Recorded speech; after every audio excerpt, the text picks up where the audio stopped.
Sandra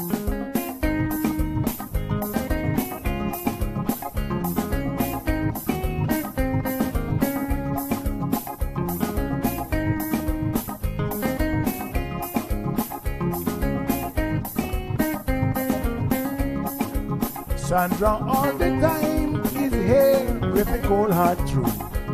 She's the ears and the eyes for me and you. Every day, everyone want to hear from Sandra. And every time on the air, she's getting better. Tell your sister, tell your brother, tell your mama to call Sandra in the morning and in the evening. They always calling Sandra. And when they start fighting, they calling Sandra.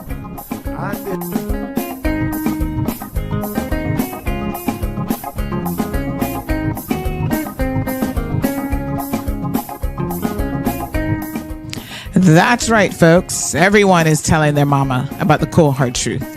Welcome to another episode with more truth-telling, more problem-solving, and of course, more tea spilling than ever before. Sit back, students, grab your tea and turn up the volume because class is now in session. Call in at 936-2626 because your voice matters. Share your opinion on issues that matter the most to you.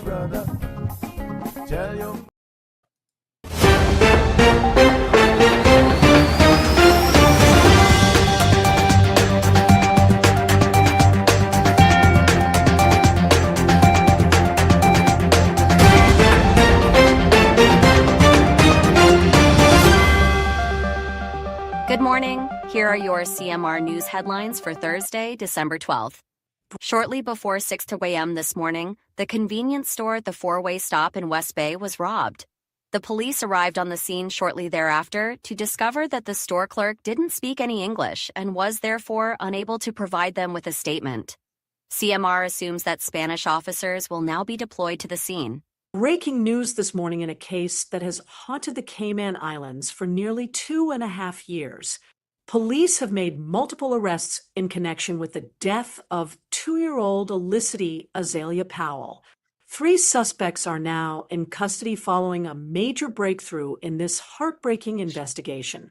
The arrests include 2 women and 1 man, all from the Baden town area.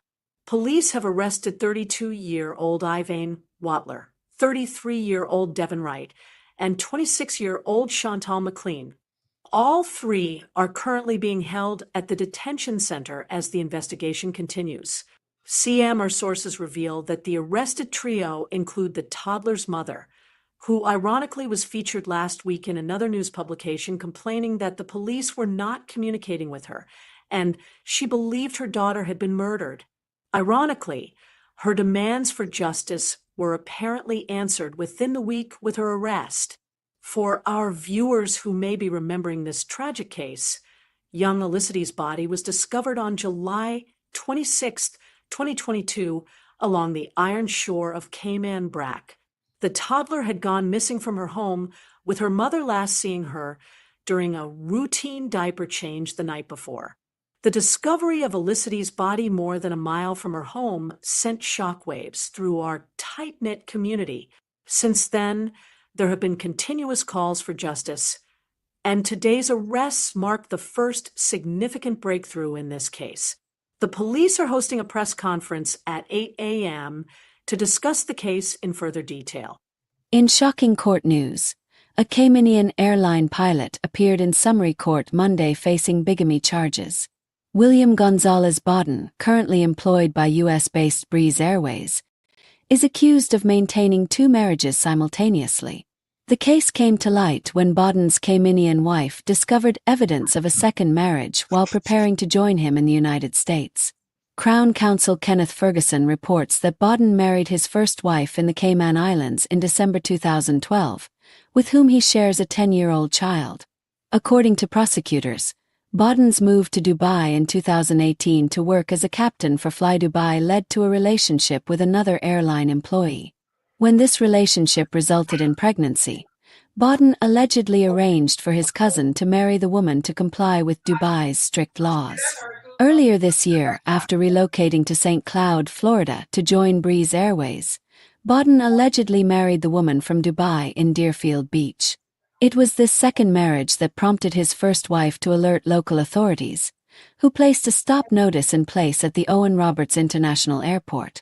The case continues in summary court, and Bodden is due to appear before the magistrate on January 21, 2025. Turning now to health news. A concerning new global health study reveals that genital herpes now affects more than 1 in 5 people worldwide between ages 15 and 49. The research, published in Sexually Transmitted Infections Journal, estimates that 846 million people in this age group are currently affected by the condition. Even more troubling is the infection rate. Approximately 42 million new cases are reported each year. To put that in perspective, that's equivalent to 1 new infection every second. While many people with the virus experience minimal or no symptoms, the study found that in 2020, more than 200 million individuals suffered from symptomatic episodes, including painful outbreaks that can recur throughout their lives. These recurring symptoms place a significant burden on healthcare systems worldwide. Researchers conclude that new treatments and vaccines are urgently needed to help control the spread of this virus and reduce its impact on public health. In political news this morning, the Progressive Party has announced its candidate for the Savannah constituency in next year's general election. 40-year-old businessman Josh Parsons will challenge incumbent Heather Bodden in the April 2025 race. Opposition leader Joey Hugh introduced Parsons during Monday's Link Up podcast, describing him as forward-thinking and deeply connected to the people he serves. Parsons, a father of 5 and lifelong Savannah resident, recently resigned from his position as category manager at Seoul Petroleum.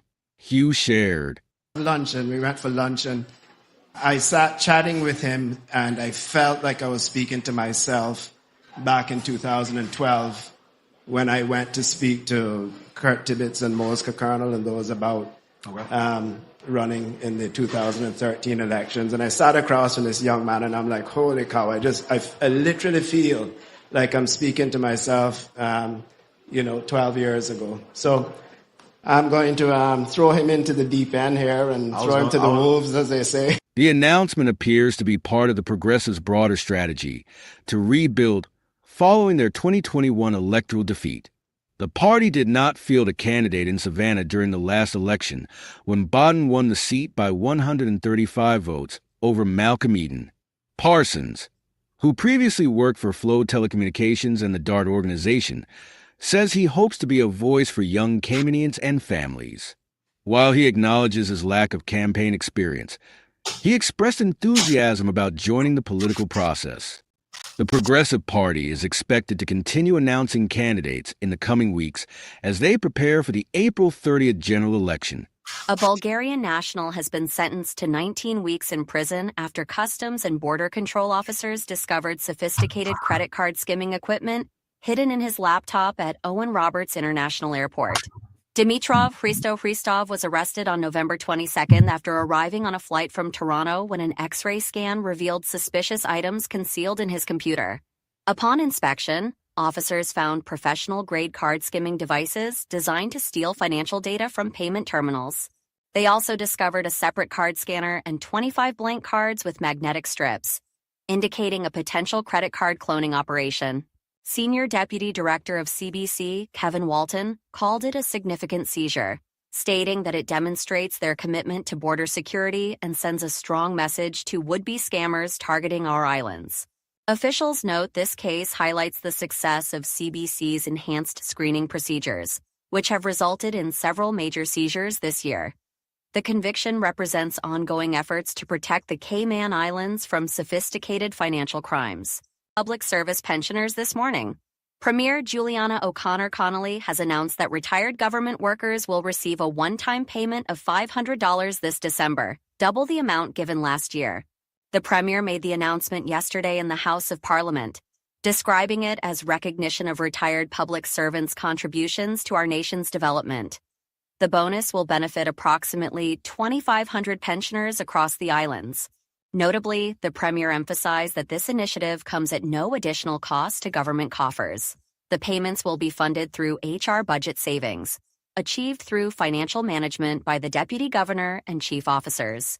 Breaking news from Budapest, where Cayman Islands swimmer Jordan Crooks has delivered a spectacular performance at the World Short Course Championships. The 22-year-old star nearly shattered the world record during this morning's preliminary heats in the 100-meter freestyle.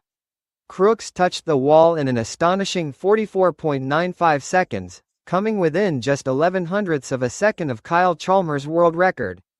In the process, he demolished the championship record set just yesterday by Jack Alexi. This extraordinary time places Crooks in rarefied air, tying him for the third fastest performance in history alongside Vlad Morozov. Only Australia's Chalmers and France's Amaury Levo have ever swum faster in this event. The Caymanian dominated the preliminary round, finishing nearly a full second ahead of American Chris Giuliano, with France's Maxime Grousset in third. This marks Crooks' return to short course competition since winning gold in the 50-meter freestyle at the 2022 Melbourne Championships. With semi-finals and finals still to come at these championships, all eyes will be on the pool to see if Crooks can make history by capturing the world record.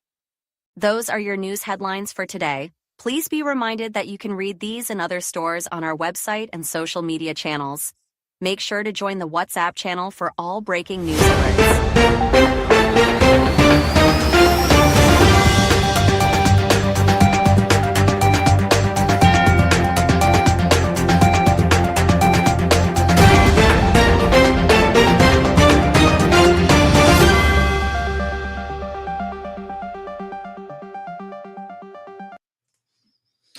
All right. Good morning, K-Man. Happy Thursday. Not really a happy day today, but we got to go with it, folks. Are things looking a little bit fuzzy? Hold on. Let me make some internet adjustments here this beautiful Thursday morning. Like I said, we're all here with a rather heavy heart. Ay. Oh my gosh. I don't know what to say. Some of you mentioned that you might be having some issues with your YouTube connection, not hearing audio. I just checked it. Everything's fine. So try refreshing if you're, specifically having anything. Okay. I noticed that the closed caption is working on Facebook. So that's always good. And I think YouTube closed caption is usually normally pretty good as well. So good morning to everyone. We are waiting this morning on a press conference at the police station. And we are going to bring it to you live at the headquarters, the police headquarters, about this shocking arrest that happened yesterday morning of 3 individuals in relation to the what now has been confirmed as a murder of baby Alicity. Shocking. I just, I'm trying to process this as a mother, first and foremost, and then as a member of this community. And I have to tell you that it is, it's very, very hard to even understand how this is possible. My brain is not fully able to comprehend this, especially because one of the alleged persons arrested happens to be her own mother, who did the most to talk about justice and, bringing someone to justice. And just last week, she was front page of the Compass, giving them her lies. And it was so ironic because someone reached out to me and said, oh, Sandy, you need to cover this, help her. Boy, let me tell you something. Don't, at my age, I have learned to not question my inner instincts that much anymore. I have always felt from day one that mother had a lot of culpability in this. I don't know exactly how, and hopefully we'll get some answers.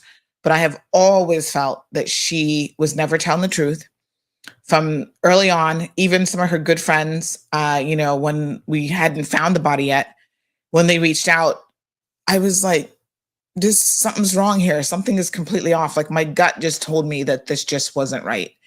And so, when little Alicity was found that tragic morning over 2 years ago now, I immediately started to see how her story wasn't connecting.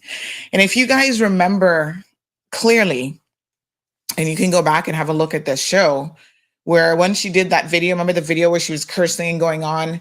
If you go back and listen to my analysis of that segment and what she was saying and how she said it, and there were still things like contradictory things, body language. There was just a lot of things that just were not adding up for me. And even my analysis of it at that time, I was like, this woman is putting on a show.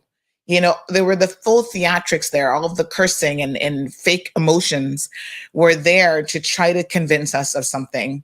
And in my heart of heart, I wasn't convinced. And I think I said it at the time.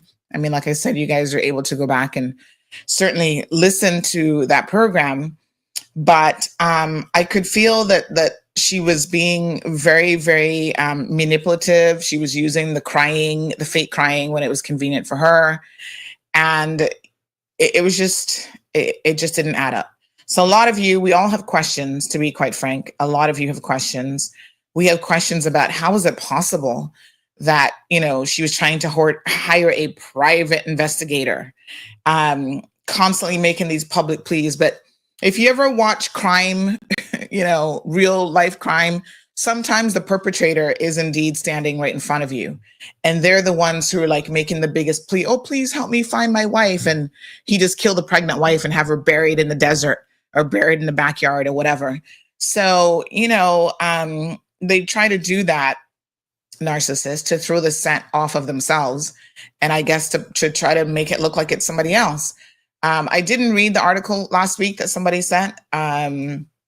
Because again, I really felt like I didn't even want to hear anything from this woman. So, I was just like, ugh, whatever. Like, seriously. I'm like, yeah, they need to haul her behind it is what they need to do. I think I might have even said that to the person last week. I'm like, maybe they should haul her in and talk to her.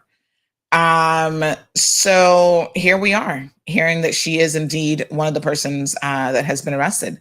We're going to get some information now, of course, from the RCIPS in a little bit. They do have a 1 hour press conference this morning. And, I find it rather shocking, really, that this is where we are. It's just so disappointing. I don't know. Anyway, in typical narcissistic fashion, she wanted this to be all about her and demonstrating somehow that, she's the victim here, when the victim was poor Elicity, who unfortunately will never be able to go to school. She'll never be able to run around with her little friends. She won't grow up to have a 10th birthday, a 16th birthday, no possibilities of ever, graduating, going to prom, none of that. Everything was taken from her in the most tragic of ways. So I'm not sure what information the police will provide us this morning. It took them long enough, as somebody said yesterday, but listen, better late than never is what I'm going to say in terms of this. And I'm sure that they wanted to make sure. I'm sure. RCIPS, as much as you and I buck heads over the years, I am praying that you have your ducks lined up, you had enough time, and that you've really gotten this right. I don't want to hear, if I go to court and I hear one mix up with this investigation, I got to thump somebody in the head. Like, let's make sure we have this right. And of course, let me remind our listeners that everybody is innocent until proven otherwise in a court of law. So the allegation is that these three persons have been arrested this morning. I'm going to go ahead and show you who they are. From yesterday morning, pretty early on, we had the name of Chantal McLean, who's there, the bottom right. She's the youngest of the three. And then we have Devin Wright, who's at the top, the mother there in the forefront, Ivani. Somebody says her last name isn't Watler, that it is, let me just see here. Somebody says it is Powell something or another. Dixon Powell. So only God knows how many names she's got there. But anyway. So yes, over 735 people already on the live stream between our social media channels. And of course, I know a lot of people are listening on the radio, which we'll be bringing the live press conference here in just a little bit as soon as they get started. So someone's asking for the link where I did the analysis of her. Let me show it to you. I can't play it because unfortunately it was laced with a lot of profanity on her part. She was cursing in that video, but let me see if I can find it. You know, you can go to the show and you can actually you can go to the website, sorry, and search for previous shows and stuff. So this was April, trying to see the cold hard truth.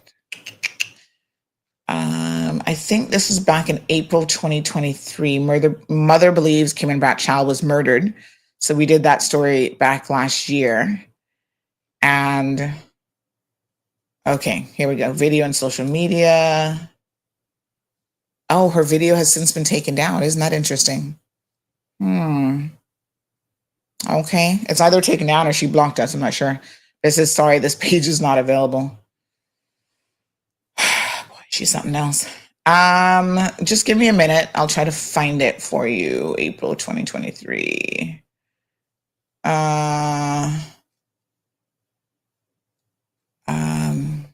Yeah, and we'll fix her last name. I think she's changed her last name on social media is what it is.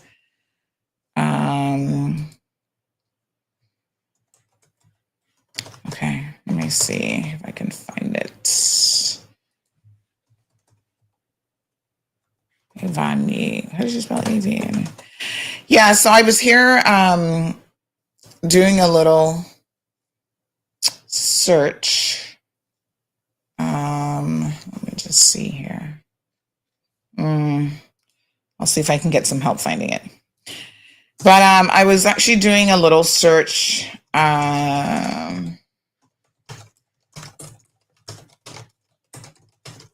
So yeah, this would have been April, I think around April 2023. So this video. All right, I'll have a look for it and see if I can put my hands on it. But yeah, you know, I was looking at her social media yesterday, and which ironically I hadn't done before. But it was so interesting to see her, because someone I think had sent me this during the show yesterday, and this kind of prompted me to go and have a look at this page. And I saw that she, quite interestingly enough, had posted something about me. Well, you know, every criminal in Cayman has some beef with me because they don't want their dirt exposed. They don't ever want their names called. They don't want people to analyze their behavior. They don't want people to know what they're really up to. The irony of this, though, is this was back in 2021. So certainly before this incident happened in 2022, she was already trying to have some kind of beef with me, unbeknownst to me, quite ironically enough. And, you know, you'll find that, listen, I'm not everybody's cup of tea. We accept that around here. That's fine. You guys have options. You know, you can go and look at a number of different sources to get your news, and that's perfectly fine. I applaud you for being able to do that. But what I do find incredibly interesting is the fact that she was obviously, she's tagging her good friend Stephanie, and she was, I guess, gloating, I don't really know, about the fact that at that time, this was making the headlines. So this was September 15th of 2021. This is when I was ordered to pay John Felder $105,000. So I saw it yesterday and I kind of thought to myself, wow, you know, it's so interesting because someone who is now a potential murderer of a child, of her own child, and someone who can leave her children unattended, because this isn't a one-off incident with her kids. This isn't a situation where, oh, she was mother of the year and then something happened to this poor little baby. No, there had been signs. And this is what really pisses me off, is that when you see people doing certain things, especially when it comes to children, and they have no regard for a child, their own child, especially, we should all be paying attention to those things. There's no reason why a police officer should have shown up to the scene of a bar in Cayman Brac, found her children sitting in the car on an iPad while she's inside drinking, and not make some serious moves to arrest her and take those children from her. And it is this kind of slackness, to be quite honest, that really annoys me and makes me upset, because I think, could this have been prevented if people around her were paying attention to her lackadaisical attitude towards this poor innocent child? Is this something that could have been prevented? Could someone have stepped in? We hear widespread allegations of cocaine usage and drug usage and her living in the bar room and all this kind of stuff. How on earth was she a fit mother? You know?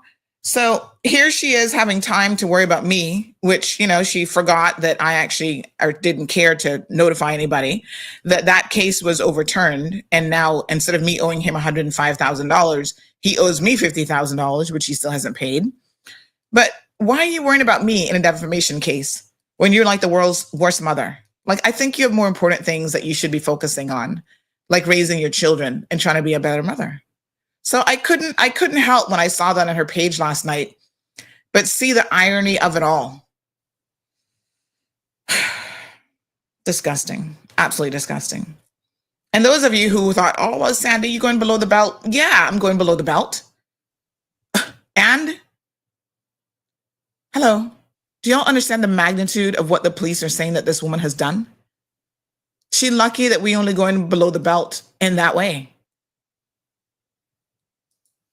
I mean, I don't even know if I'm going to really be able to follow this case, because God knows what they did to that poor child. I mean, stories have been told on the streets, and we'll wait till the trial comes out, about them holding this child underwater to try to fill her lungs with water to make it look like she drowned.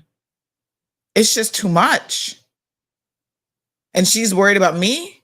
Girl, you better go take several seats. Seriously. If there was ever a death penalty case, which unfortunately we don't have here in the Cayman Islands, but if there was a death penalty case, trust me when I tell you, this would be at the top of the list. I mean, this would be it. All right, we're waiting on the RCIPS. Looks like they're still setting up. Let me just give my assistant a quick call here. And there's something with the camera that I want him to adjust, and just give me a quick minute to speak with him, and then we're going to come right back to you. Just 1 second, please. Let me just see here. All right, 1 second.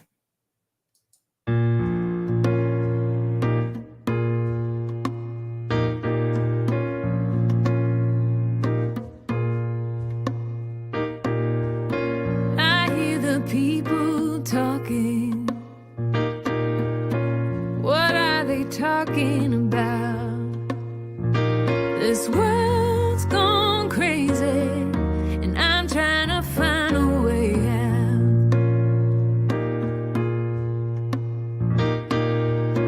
Nobody knows where we're going, or if we're going at all. Nobody cares if we sin, if we have nowhere to fall.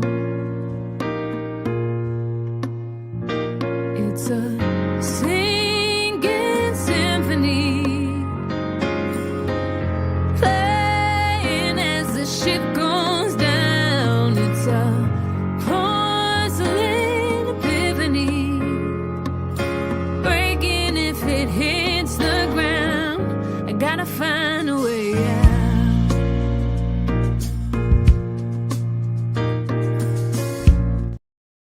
All right, folks. We're going to be, again, pulling in. Yeah, we're going to be, we still have them muted, but we're going to be pulling in the RCIPS here shortly for this press conference. Just wanted him to make some adjustments to the camera. So we'll be ready to go, I think, in just a few minutes. Eddie joining us in the Philippines. Good morning, Eddie. How are you? Morning, Miss Pat. Again, almost 900 people on the live stream already this morning. And in case you're joining us late, Miona joining us from Brooklyn, New York. We're getting ready to watch a live press conference this morning from the RCIPS headquarters, where we'll be getting an update on the 3 arrests that were made yesterday in connection to what the RCIPS are saying is murder of little baby Alyssa Powell, just a little toddler. What's the stipend? That's a stipend. You're welcome to record. All right, so we let me see what's going on. Okay, so we are going to just, let me just see. Just want to make sure that he's got it good. Okay, give me one quick second here, folks. Just want to make sure we're going to be able to hear everything and see everything okay. Hey, can I speak to Alric for one quick second? Okay, thanks. Just one second, folks.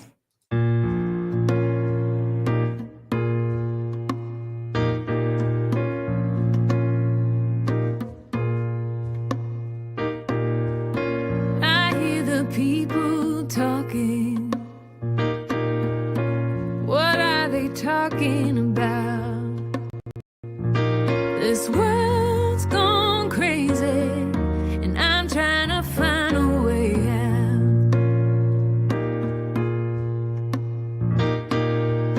Nobody knows where we're going, or if we're going at all. Nobody cares if we stand, if we have nowhere to fall. It's a singing symphony, playing as the ship goes down. It's a porcelain epiphany, breaking if it hits the ground. I gotta find a way out.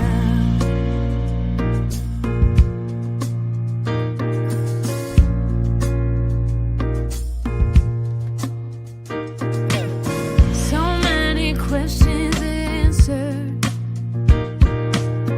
without an answer to tell.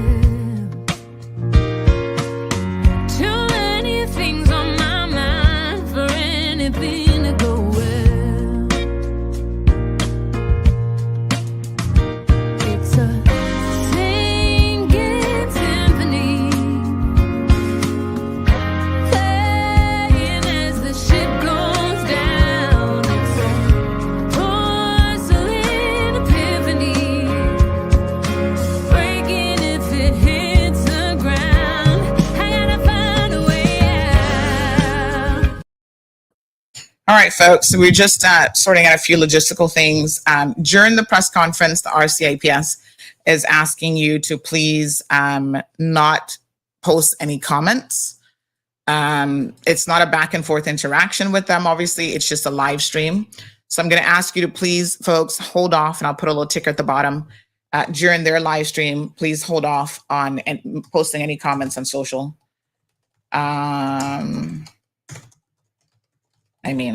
Their request during the press conference. All right, so let's respect that. I mean, there might be some legitimate reason why they're asking it, So again, just hold off on any comments. Not much.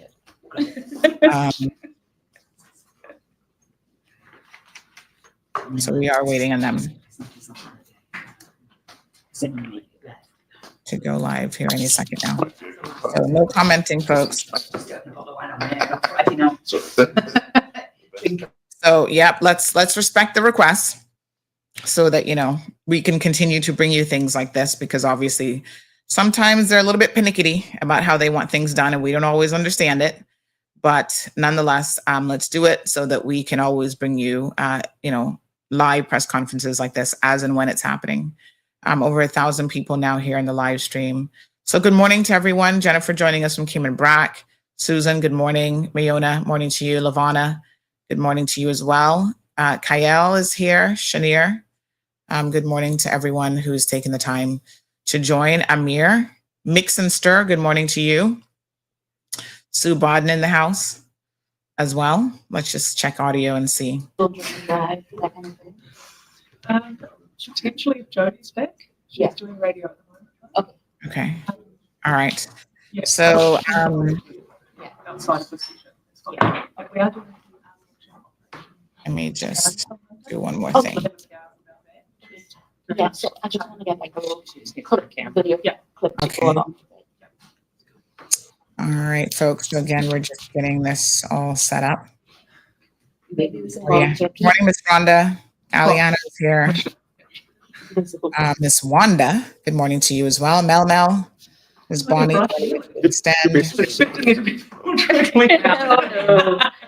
gotta get back. When you do it, go. Let me just see here. Okay, no comments from viewers allowed. Okay, all right. Move camera, microphone. Okay, speakers as possible. All right, so we're gonna hopefully be getting started here shortly. And once their live stream begins, again, I won't make any comment during the live stream. I'll just try to let you guys listen. Island Pearl, good morning to you. Lito, morning. Good morning to Miss Ann joining us from Tampa. There's the commissioner of the RCIPS, Mr. Kurt Walton, now joining. So let's go ahead and see if they're ready. Right, so welcome everyone. Started. Thanks for joining us today for this press briefing in relation to the arrest of 3 suspects yesterday. Okay. Suspicion of murder, death of Felicity Powell, 2-year-old toddler from Brac. Hopefully you guys Shortly, can... we'll open with comments from the Commissioner, Kurt Walton, followed by comments from Detective Superintendent Peter Lansdowne and Chief Inspector Malcolm Kay, who is also the Area Commander for Sister Islands, and he's based in the Brac. But quickly, I'll just mention some intros of the people in the room. So behind us over here, we've got our Assistant Commissioner of Police, Rob Atkin, and next to him we have our Superintendent, Richard Barrow, who oversees the Eastern Districts and Sister Islands, and got myself and Carl from the Media Communications Unit. On the media panel here, we've got Wendy from CNS, we've got Stuart from the Cayman Times, we've got April here from Radio Cayman, and Reshma from Compass. We've also got some recording going on behalf of CMR, Lindsay there in the centre. Okay, so without further ado, I'll pass over to Commissioner Walton to start. Thank you, Chanel. Good morning again, and thank you for attending this morning's press conference. It's good to have you here. It shows the importance of this topic, and just having you here it's really welcoming to obviously the much public interest. I suppose just really quick introduction. I suppose most of you will be familiar with Detective Superintendent Peter Lansdowne, who had strategic oversight of this investigation, and Chief Inspector Malcolm Kay, who was the senior investigating officer in the investigation, as well as also being the district commander in Cayman Brac. I thought it prudent to use such a forum as a press conference to provide you, the media, and the public with an update on what no doubt is a significant development surrounding the death of Felicity Powell, who was a 2-year-old toddler at the time of discovery of her body on July 26, 2022, along the shoreline on Southside Cayman Brac. This has been a tedious, protracted investigation. We accept 2 years comes across as a very long time. However, given its significance and the magnitude as a police service, we owe it to Elicity to conduct a thorough and meticulous investigation in the pursuit of justice into her death.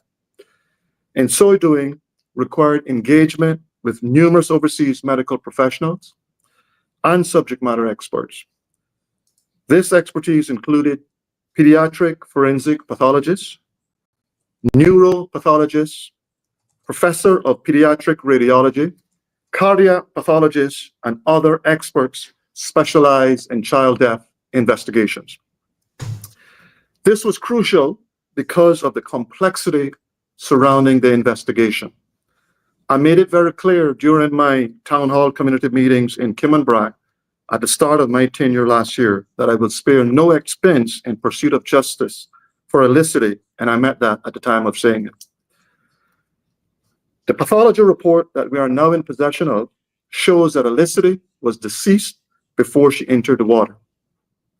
As a consequence, on the morning of Wednesday, the 11th of December, we arrested 3 persons, 2 females and a male, who all remain in custody overnight while investigations continue. These 3 persons from our investigations were the last persons in the apartment with Elicity on that night. For clarity, we will not disclose the names of the 3 suspects, as it is not our policy to do so. The investigation still has a long ways to go, and we will submit the file to the Office of the Director of Public Prosecution for consideration. I will now invite you, the media. Any questions you may have, please feel free to ask of us. As again, you've got Superintendent Peter Lansdowne, who had that strategic oversight, as well as Chief Inspector Malcolm Cage. So thank you again. We did. Let's go first. All right. Yes. Sorry. I thought Mr. Lansdowne was going to say something. No, you're not. Okay. Okay. Right. I have a few. I'm going to do some quick fire.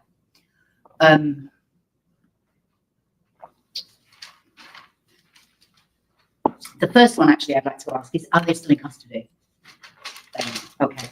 Are you able to say whether the mother is one of the women you've arrested? We're not going to confirm or deny the identity of the suspects, which is our normal policy. How about whether any of them are related in any way? No, we're not going to confirm or deny. Not going to do it. Not going to confirm. Okay. Can't find the group. Here we go. What was the cause of death?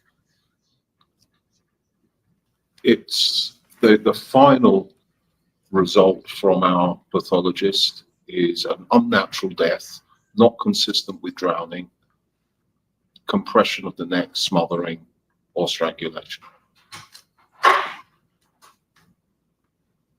What were the conclusions of the internal RCIPS review that took place? So a few months after the initial investigation, we commissioned Dr. Russell Waite, who is a world-renowned homicide child death expert. He came over and he reviewed the investigation. He was satisfied it was a thorough and deep investigation. He made recommendations. We'd already started commissioning other medical experts to review the findings, and he facilitated some of those experts and briefed them, and he's been in assisting the investigation for the last year and a half. Can you say why it's taken so long? Is there a specific reason why it's taken so long to find out the cause of death and then to arrest these people? As the Commissioner said, we engaged near probably close to 10 medical experts, some who had to come on island, some who reviewed findings from the UK. We've just been constantly conducting different medical specialisms for an independent pathologist, forensic pathologist, Dr. Brett Lockyer, to come to a final conclusion. He considered all of those expert opinions and gave us his final report fairly recently. As a result of that, we changed the tack of the investigation into a homicide investigation, murder investigation, and made plans to arrest the 3 people we are confident were last with Alice Addy before she died. Rishma? Thank you, Chanel. At what point did this switch gears from the sudden death investigation to a murder investigation? Technically, when we got the final report from Dr. Lockyer, which was a couple of months ago. Before that, we've moved from an unexplained death at the beginning through to a suspicious death. And ultimately, when we got credible evidence that it was a homicide, a murder, then that's when we made the formal decision. It's a murder investigation, and there are suspects that need to be interviewed and dealt with. Were the family advised in any way of this, apart from the mother who, leaving out of the equation right now? The family were kept aware of all of the forensic developments or the instructions of other experts. That they were aware that the inquiry was progressing that way. When it got to the point of suspects, I made the decision that we weren't going to inform the family of that fact until we came to this stage with the arrests. But it's only been a few weeks. You said the doctor is a forensic pathologist. Is that There's a number of doctors involved. The role that makes the ultimate decision is the forensic pathologist, and it is quite a specific skill. We engaged Dr. Brac here from the UK. He commissioned other specific specialists, cardiologists, neuropathologists, radiologists, pediatric pathologists, so somebody who specializes in child death. And this is why it's so complicated and so difficult that children, babies, die in different ways to adults. So all of these experts looked in their own specialist fields, some of them just to rule out any natural options and possibilities. So although they may not come to a final conclusion on murder and homicide, they've ruled out other causes of death. So it took an awful long time. And then we've done various other laboratory tests, toxicology and chemistry, and things like that. So it's just taken a very long time to get all of the experts lined up, and then Dr. Lockyer to do an overarching review of all of their findings and his final conclusion.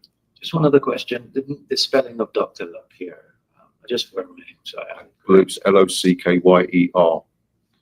So just to be clear, the finding that we have now, is it consistent with the finding of the independent forensic report that the mother commissioned? Ballpark consistent, yes. It's not. Sorry, April, like move to radio. Sorry, we're just going to move to.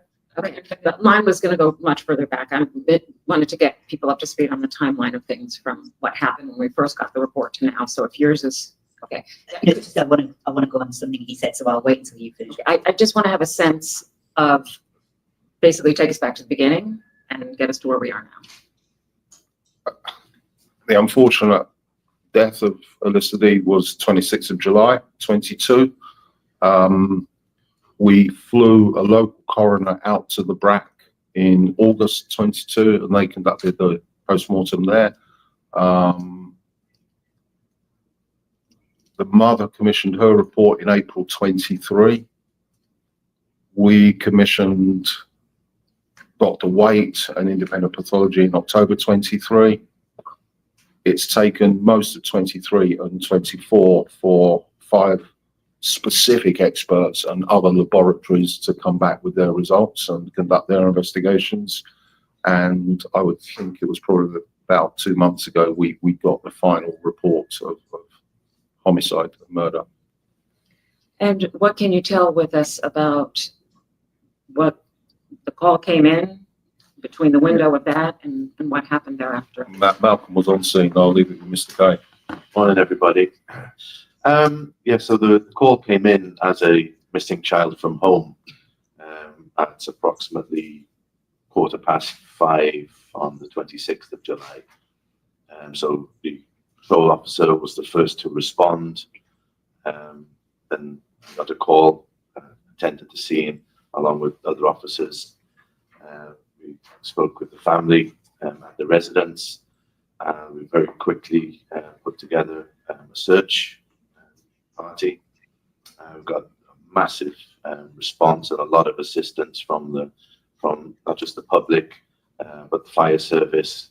The rest of the police officers that were available on island came out, and also a lot of other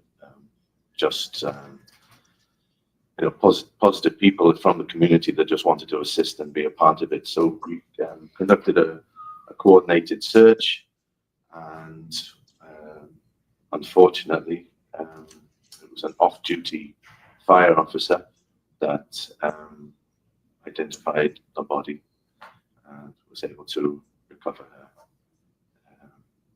approximately 9:30 later that morning. So initially it came in as a missing person report, and then it came in as an unexplained death. So those were the initial thoughts. I was in contact with Grand Cayman from the get-go, and within a matter of hours, a number of specialist units were over to assist, from CID, Scenes of Crime, and the Family Support Unit, which was just because of the nature of the age of the child, to assist. So we got a massive amount of support very, very early on, and that's been consistent throughout the investigation. And as the Commissioner and Superintendents mentioned, no stone has been unturned with all the forensics and all the specialist subject matter experts that have been involved in it, which it's been a long haul to get this far. So very pleased to have been able to make these arrests. It's only one step in the process. We still have a long way to go. Still an active and live investigation. But yeah, positive step yesterday. Ulrich, you have a question on behalf of CMR? Just one question. There's a general preference that cases involving children get processed quickly, or as quickly as possible. In terms of when you expect to send the file down to DPP, and when do you expect to hear back from them on their ruling? What's the sort of time? We will submit a file. We'll start today, but that file will go over to the DPP by the end of the year without a shadow of a doubt. It's up to the DPP. It's a lot of information to consider, so I can't prejudge what the DPP's decision or timing will be. Okay. I just want to Sorry. Going back to what you said earlier, you said that you stopped keeping the family informed at a certain point, and then you make the arrests. So obviously, then at that point, one assumes that they were informed for whatever reason, which you're not going to say. But I just want to clarify that for when you discovered or began to suspect it was a homicide, that's when you stopped communicating with the family. Is that correct? About your investigation? I know where you're going, Wendy. I'm not going to be drawn into that. That was a decision I made.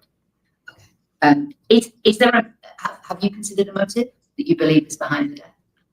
People are always, We've explored a number of possibilities. We've got no definitive. We've got information. We can't prove that at the moment. Was it related to a drug deal gone bad? I wouldn't even care to speculate on that. Well, I think it's unfair to be speculating. Okay. Right. Respectful of it, suggest we don't speculate at this point. Thank you. Richmond? Yes, thank you, Chanel. Just to go back to the initial investigation and the initial findings there, there were some confirmed reports from local pathologists that the death was considered by drowning. So is it now that that initial finding was false or incorrect? That's a matter, I think, for the coroner to decide and perhaps be explored in another forum. But there were differing opinions. Okay. Now, Commissioner, you talked about you spared no expense in this investigation. Always been one for numbers. Do you have a figure on how much this investigation has cost us?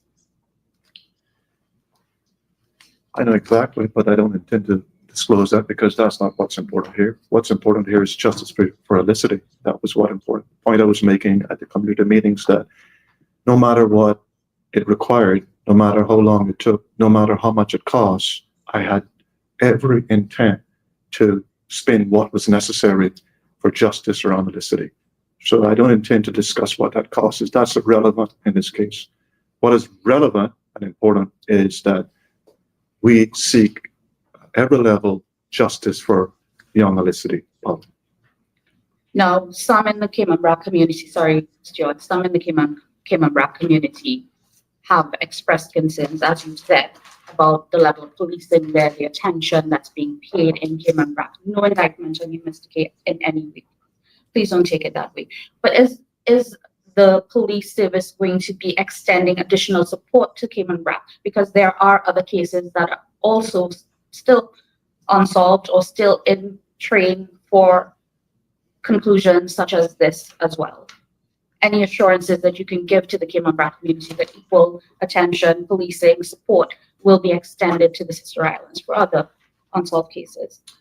Absolutely. And what I would say is, first of all, I have every degree of and level of confidence in Chief Inspector Malcolm Kay and his capabilities as a Chief Inspector and a Commander. He's a qualified senior investigating officer. He comes with a wealth of background in investigating major cases. One of the decisions when he was transferred over there that gave us that added benefit of having someone with that level of expertise. The challenge is always in terms of Cayman Brac is around the amount of staffing, the levels. We've said yes, and certainly in my meetings I've had with the community, there's an expectation that we would have more police officers over there. I've looked at that and I would certainly want to increase those numbers. We've had challenges around staffing levels across the entire organization, but that is something that is constantly under review. But what I will say is that we are resourceful enough that we're in a position that we can uplift officers or extra staff levels from here to send to the Brac. So on the morning that young Felicity was discovered, we, as Mr. K mentioned earlier, we needed the scenes of crime support. You needed other officers support, whether it's from the family support sections or other investigators.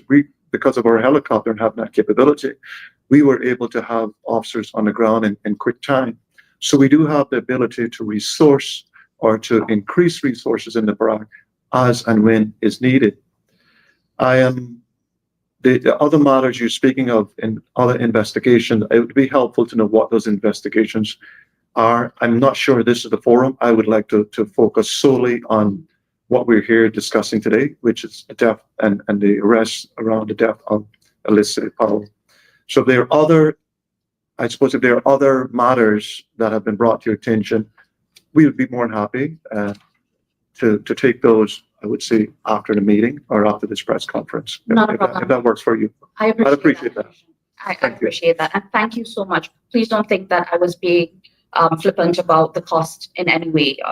So please don't take offense to that question.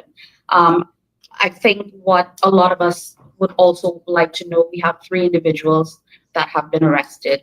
Are they the charges against them, the suspicion against them, the same in nature, or is it a joint enterprise? Is it accessory, murderer?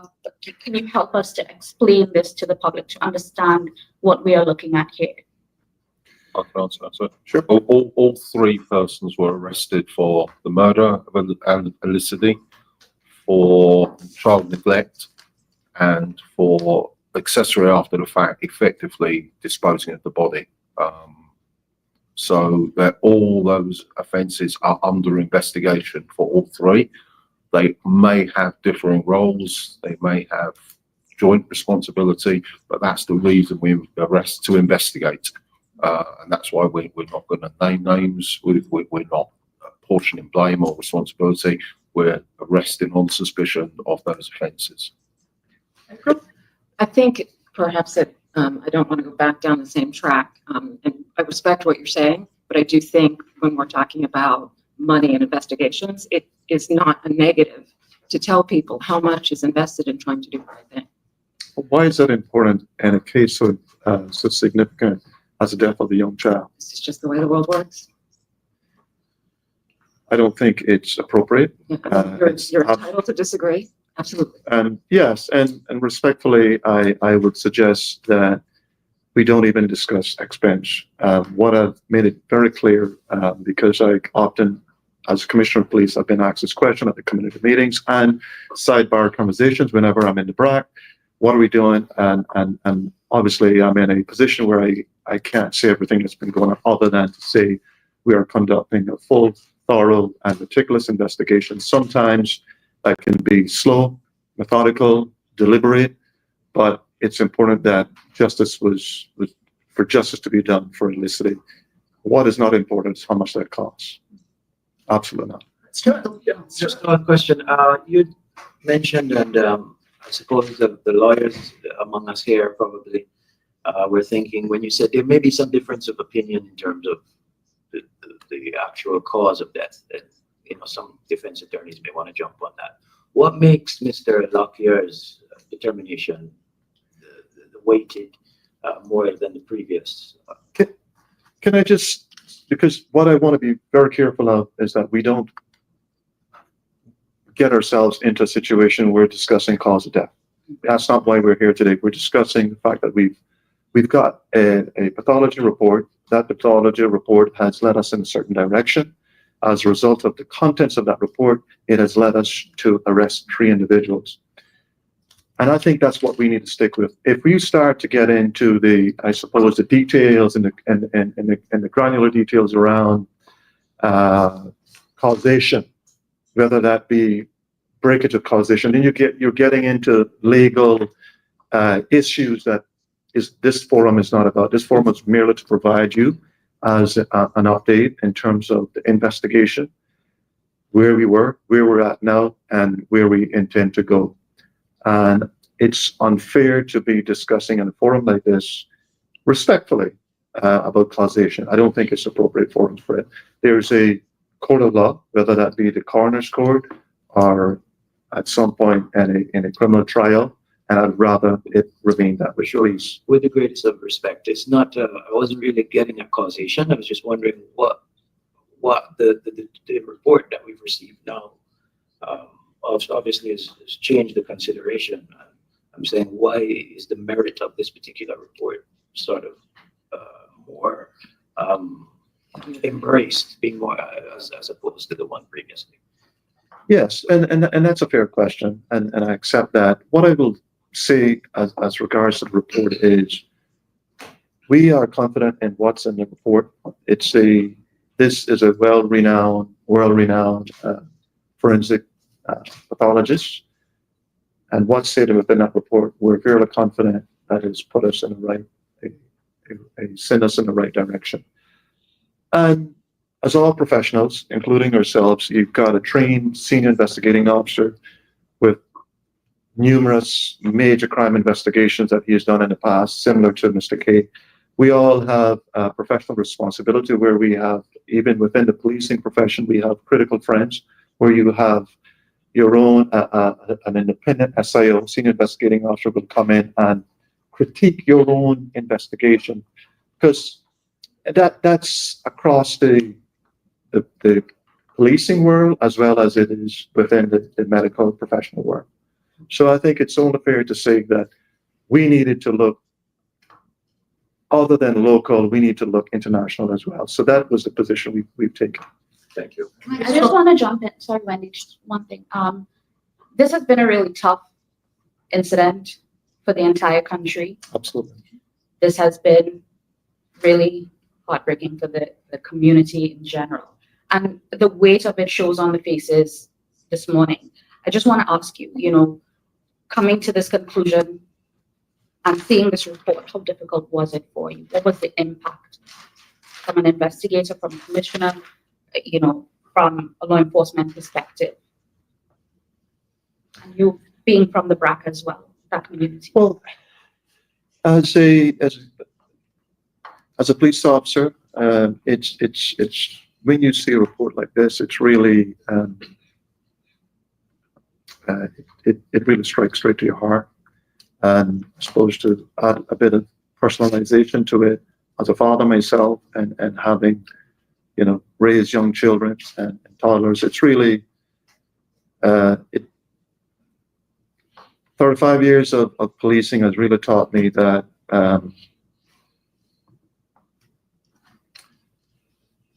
humans are capable of anything.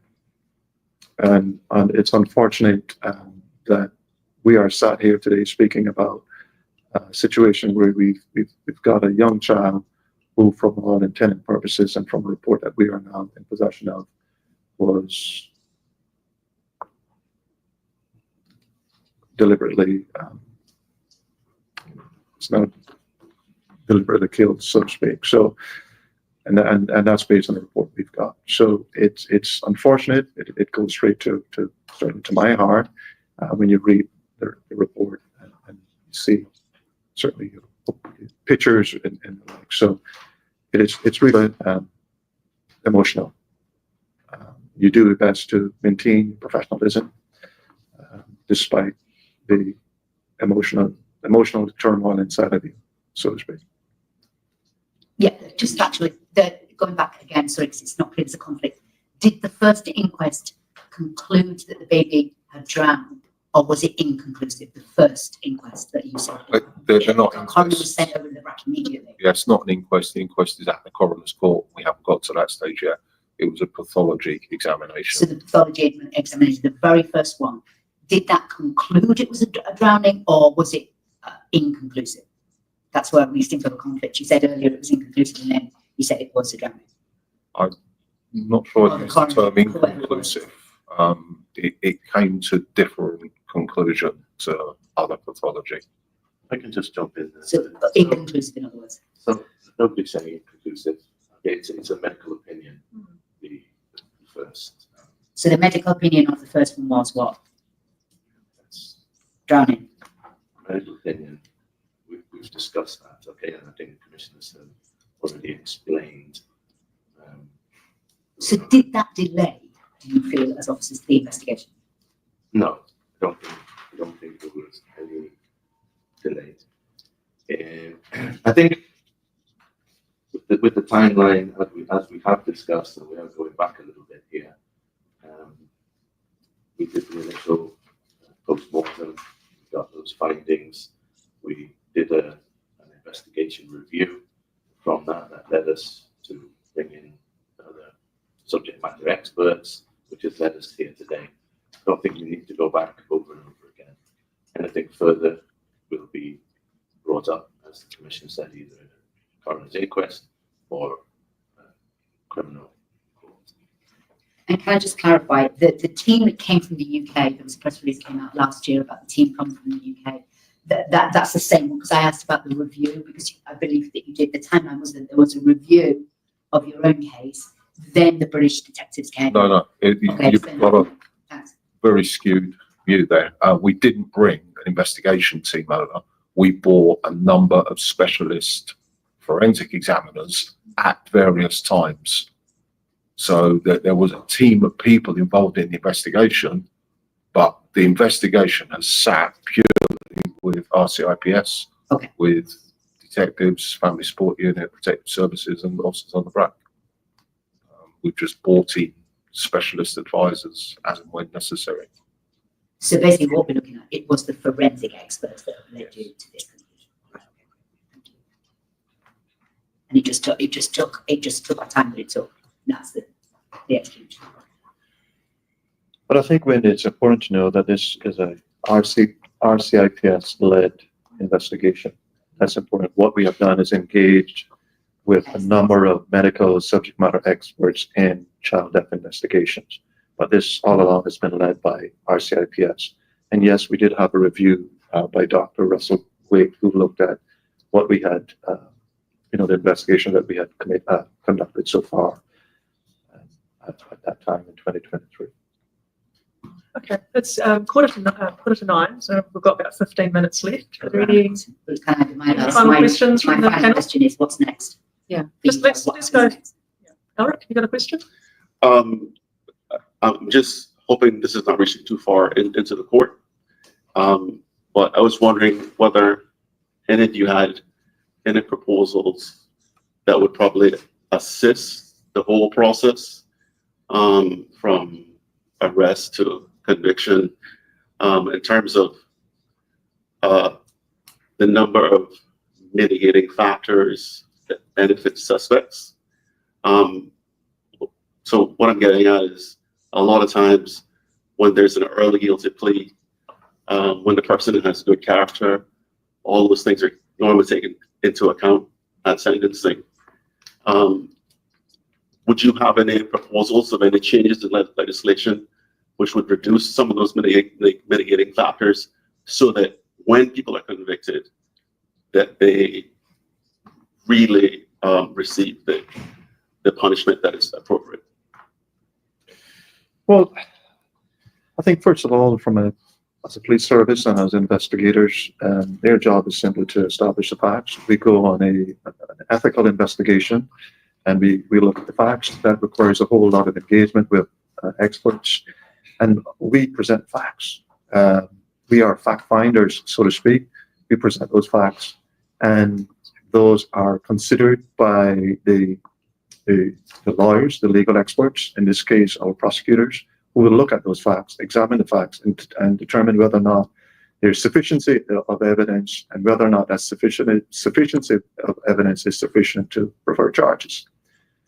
And then thereafter, if there is sufficient evidence, then it goes to court. It's totally outside of the remit of the police to be determining to determine what the outcome is at court. That's a whole different, and there has to be a clear separation.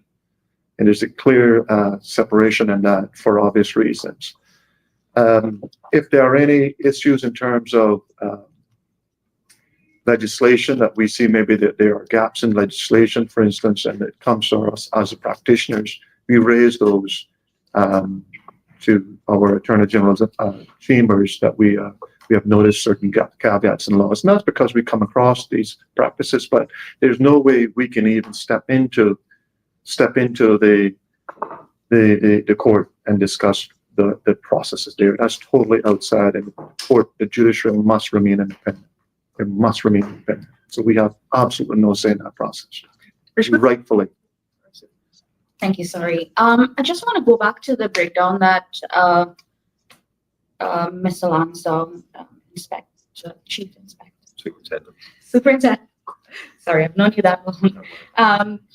That you mentioned with regards to these individuals. Now, the blanket statement that was sent out yesterday, everyone was arrested on suspicion of murder.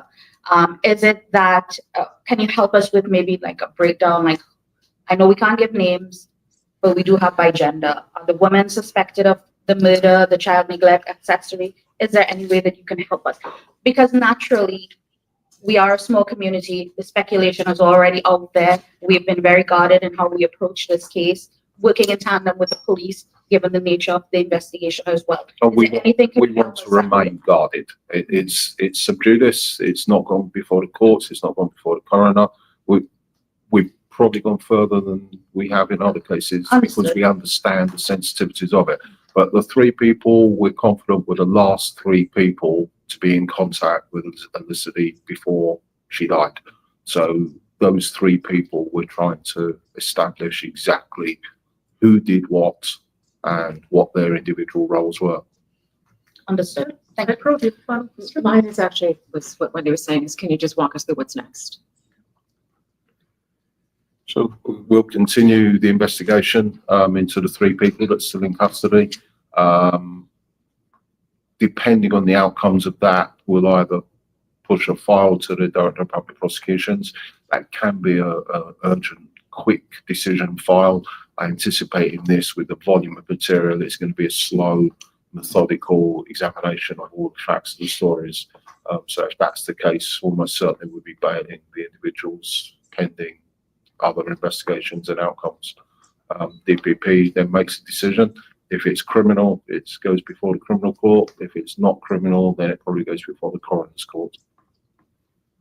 Okay, finally, Stuart, I've come to you. Did you have a final question? No, just kind of wanted to get Mr. Langston's first name, and just for Peter. do that afterwards. There is one critical thing, I don't know whether you can tell us, but did you find out from the inquest or the coroner or any of these things when the baby actually died? What time? We're confident she died on the 26th of July. Early hours of the morning. Early hours of the morning. All right. I think that's it. Unless you want to make any final comments, sir, to wrap up there. No, I think other than saying thank you again for attending the press conference. Clearly, there's a significant interest, rightfully, as it should be. We're speaking of a young child, and so we're really glad you were here. Thought it was important for you, media, as well as the public, to, I suppose, to share as much details, as much information as we could have shared. And hopefully we have provided you with sufficient of information here that will just let you know that we are now, that we have embarked on what clearly is a murder investigation. And we will provide updates as in the future as we see it necessary. Thank you, sir. Thank you, panel, and thank you, media. We'll close up there. Thank you. Thank you.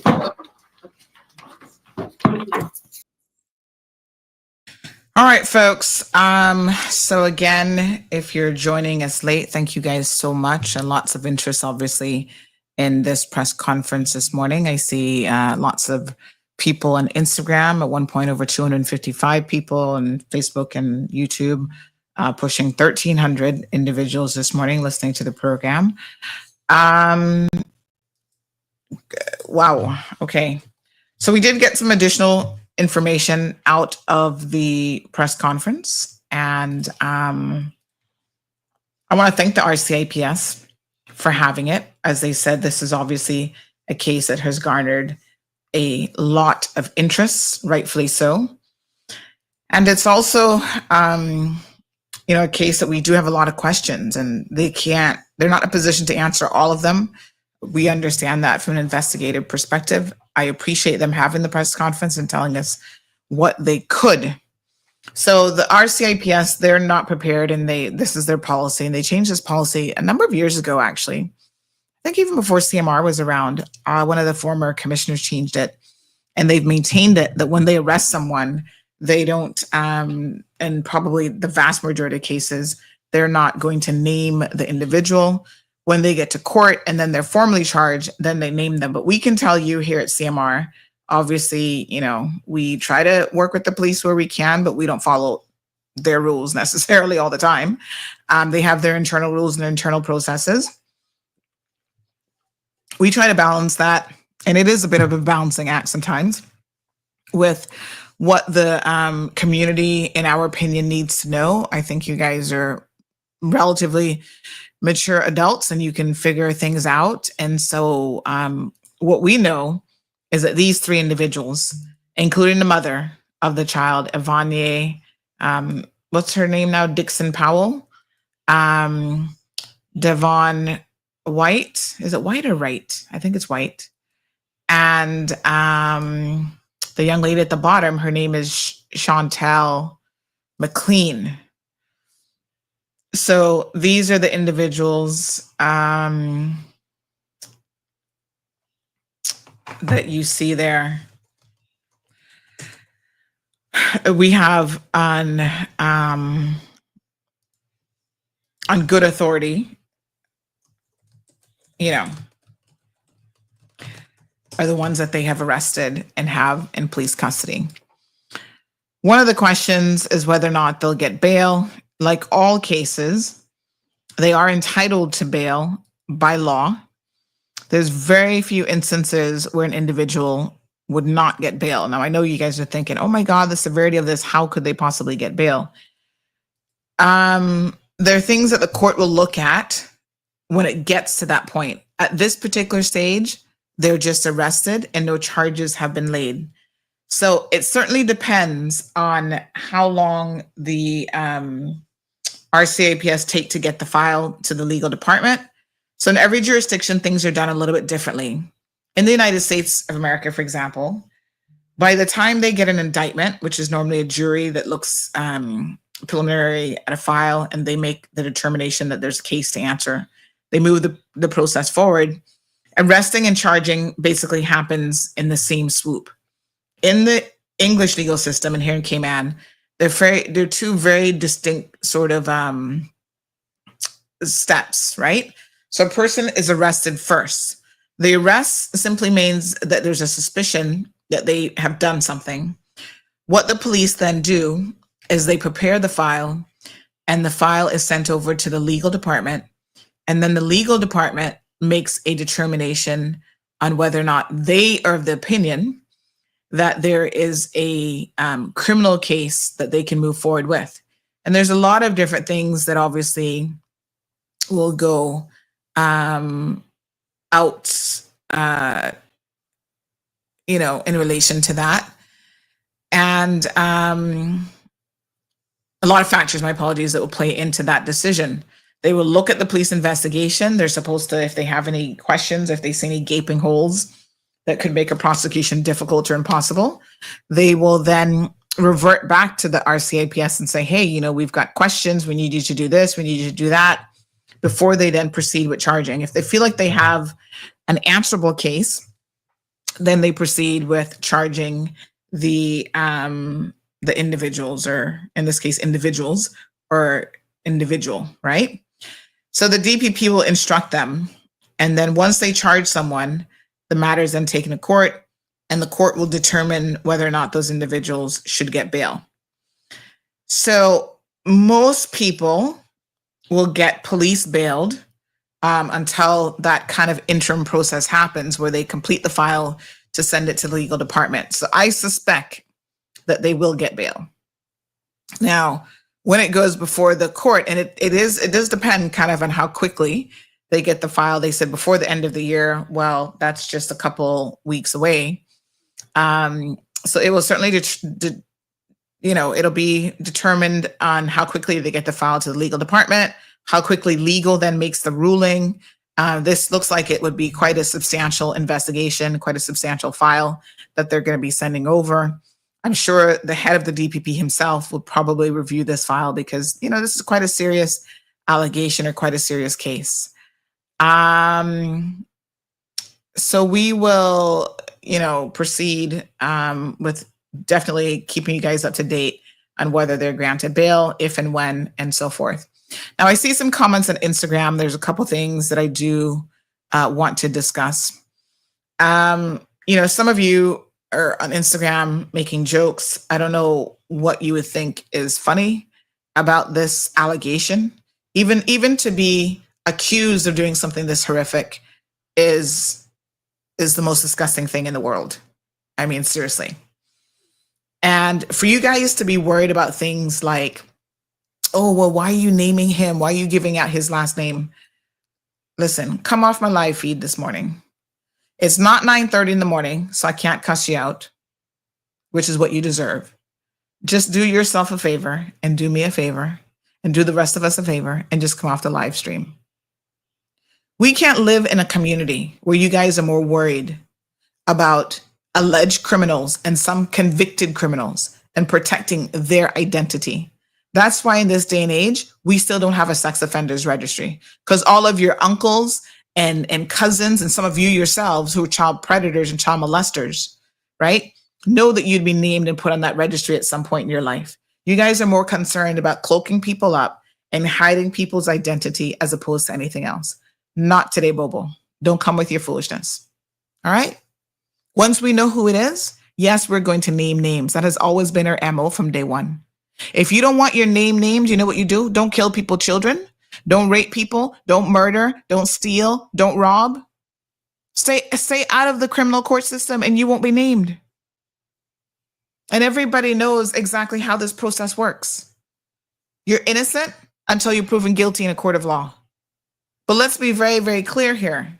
We also live in a very small community where we know enough about people. And we know that some of these very same individuals themselves have committed enough crimes all over the place. And you guys are more concerned about protecting and cloaking up criminals than anything else. Get a life. That's what you need to do. Seriously. Moving on to one of the questions that got under my skin this morning from the media is about cost. What is wrong with some of y'all so-called media people? The insensitivity, right? I think it occurred to her afterwards, like, oh my God, that might have come across instead of, duh. Why? Let me ask, and I'm not trying to pick on Rejma because she's very sensitive. So I don't want her going off in the corner crying this morning and getting up in her feelings. But tell me something. Why was that such a pertinent question this morning at this stage? We just found out that this has turned from a unknown murder, undisclosed, whatever, to a murder investigation, unknown death, my apologies, to now a proper murder investigation. And 3 people have been arrested for the murder of a child. You think the most important question this morning is how much is this costing the people of the Cayman Islands? And you know what is so funny to me? I have never heard that question asked at any other press conference before. We've had press conference with big time drug busts. We've had murderers. We had the multiple shooting in town, gunned down, whatever. No one has ever asked when those people were arrested. How much is this costing the people of the Cayman Islands? So why is it that a child murder, all of a sudden it becomes a priority to know what it's costing the people of the Cayman Islands? Does it even matter? Are you going to say, well, gee, that's too expensive. Let's stop the investigation now and just let these child murderers go and walk free? There's a time and place for everything, folks. And this morning, Compass, that was not the time nor the place for that question. When she asked that question just now, this took me back to our COVID days, when the questions, you just sit there and moan and roll your eyes like WT. Like, what is wrong with you people? Oh, when I can't take a lap in my poo and I can't walk the dog on the other side of the grass. Oh, Sir Alden, what will I do? Who gives a cahoot what you can do? I mean, there's just, y'all, sometimes there's a disconnect with the local community and some of these so-called journalists.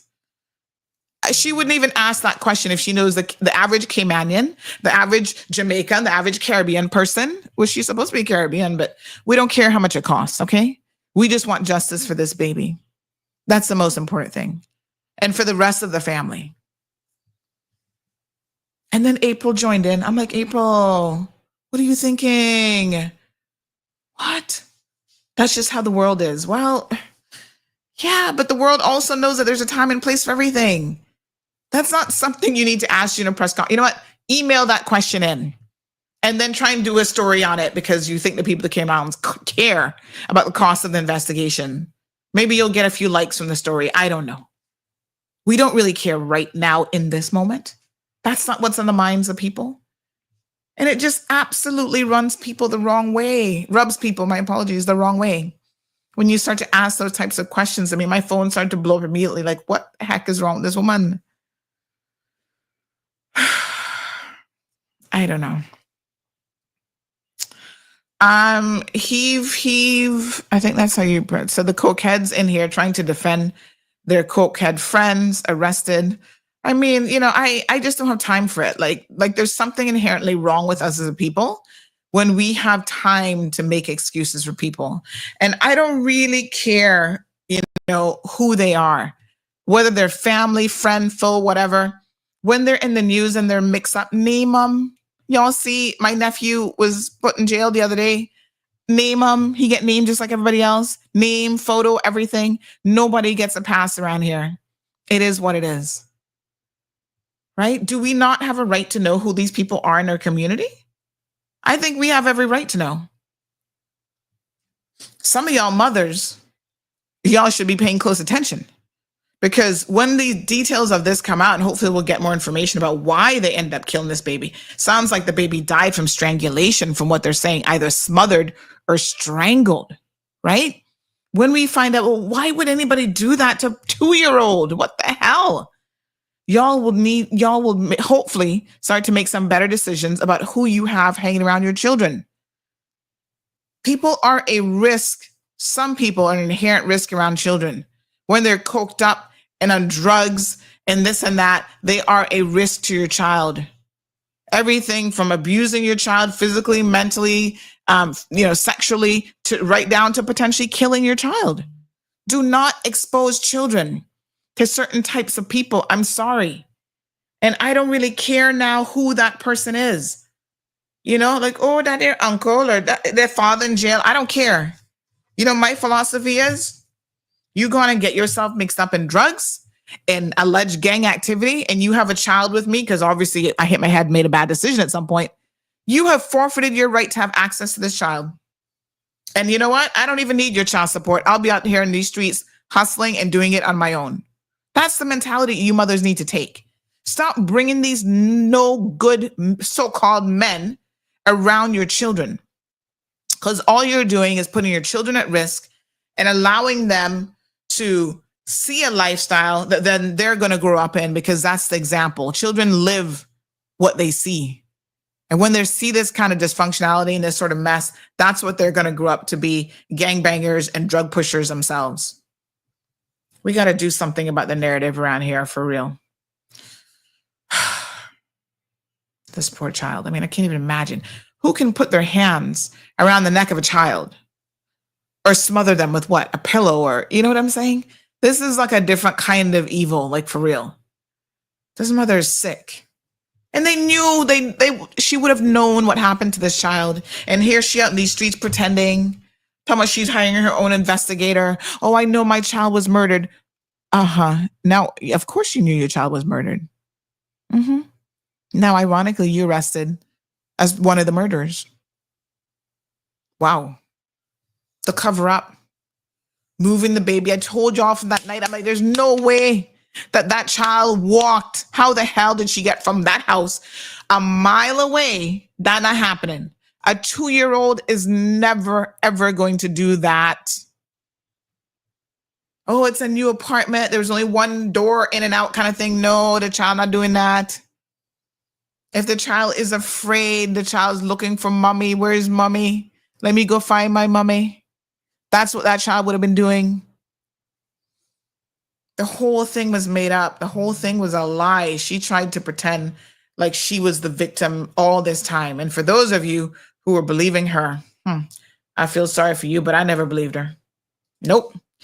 So a lot of you have been bringing to my attention someone in the comment section. I think it was on Facebook, maybe, where there's a lady there posting some stuff, talking about the mother now, and some of the things that she was alleged to have done.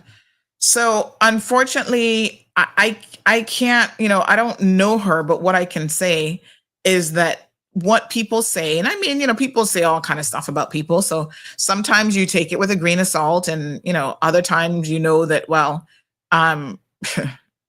where there's smoke, there's fire. By all accounts, she was not a good mother. And so Ashley Ebanks has gone on social media, I think it's Facebook, and she has, posted a number of comments. Ashley, people shared your comments with me. I don't know you, and I don't really know Ivania or whatever her name is either. But I mean, those comments were obviously very, very interesting, raised quite a few eyebrows as people said to me, oh my gosh, Sandy, what is this? What's going on here? Looks like Ashley and Ivania has some kind of history, some kind of beef with each other. And so she posted a number of comments, including, everyone who's praising the mother for trying to bring awareness to Felicity's death. She basically said to go expletive off. She's a nasty, dirty expletive who had to do with her daughter's death. Finally, baby justice is beginning to be served. And she went on to make additional comments about that she's tired of being quiet. Ivania, let the public know how you harassed my man, who's Felicity's father, after you left him 9 months before her death. And so there's a lot of history here, okay. I mean, this is apart and separate from obviously the whole situation with murdering a baby. There's a lot of people who get up in their feelings after a relationship ends. She says that everything you did leading up to this, and including Ali's death, was to spite him. We don't know. I mean, the police themselves basically said, that they don't know why. Maybe that will get flushed out, why this happened. And so we will have to wait and see. But yeah, I mean, Ashley has, her own story to talk about manipulation and using the baby and whatever. A lot of people, unfortunately, do that. And as sad as that is, it's still not, most people still don't resort to murder. It takes a special kind of evil person to actually harm and murder a child. So I don't know what happened. I don't know, and I don't think, Ashley, that anybody's defending her. I haven't heard or seen anybody defending her. So I don't know what y'all are saying in behind closed doors, but there's no defending the murdering of a child. I don't care why you did it. I honestly don't care. There could be no justification, no reason, nothing under this God's sun and moon that could make me understand why somebody would actually put their hands on a child like this. I even tell y'all, don't put your hands on your children to discipline them, because sometimes maybe something goes too far. Like, I don't know what happened here. Maybe the baby is crying and they're trying to silence her and they're all drugged up and coked up and whatever. Oh my God. Pat says sometimes parents are the risk, and that's the most sad situation ever. Really, really is sad. So we're going to keep you guys updated with this situation. I do want to talk briefly. Somebody says Rejma is always asking stupid questions. I want to briefly say, so Devon Wright is his name, W-R-I-G-H-T. I want to briefly talk, just turning away from this topic for a minute. And, we will definitely be following this investigation very, very closely. Thank you, Marquette, and everyone else who's being sensible in the comment section this morning. But I want to talk about something political as well. So the progressives making some announcements with some new candidates. I think they're trying to come across as, fresh candidates, younger candidates. I mean, thank God, younger is good. I mean, 40 is, yeah. People in their 40s, late 30s, they're trying to revitalize their party. Well, I guess they can try. One of the interesting things that I struggle with, and, this comes back to when you see people with certain personality types, and listen, we nobody's perfect. We've all done things in life and we've all faltered at some point. And you might have said something to someone or done something, and that person's going to hold that against you forever. We've all been there. Personal relationships have issues. People cheat on each other, all sorts of stuff. Nobody's perfect. I'm not asking for perfection when I look at electoral candidates. But I do think that in some way, in my mind, there are things, and you guys can agree or not agree. You can certainly let me know what you think. There's certain things that are deal breakers for me. So one of the deal breakers for me is someone who has exhibited domestic violence in their relationships. And I'm talking about a PPM candidate, right? And I'm a bit surprised that they have not vetted, because they're like, oh, I go to lunch with this person, I sit down, and yeah, he reminds me of myself, and he's a smart young man, all this kind of stuff. Well, I don't know what you're saying if you're saying he reminds you of yourself, but how much vetting of candidates have you actually done? Because when I don't know people, right?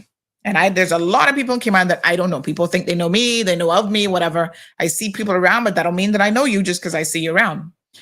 But when I start to hear stories about how you used to beat the you-know-what out of your wife, I'm like, this is who we're holding up for political office? Excuse me. There's a whole list of criteria. We want people who are intelligent, who are hardworking, who are honest, have integrity, I believe in accountability, who are above reproach, they can't be bought out. All of these things are amazing reasons to put people in public office.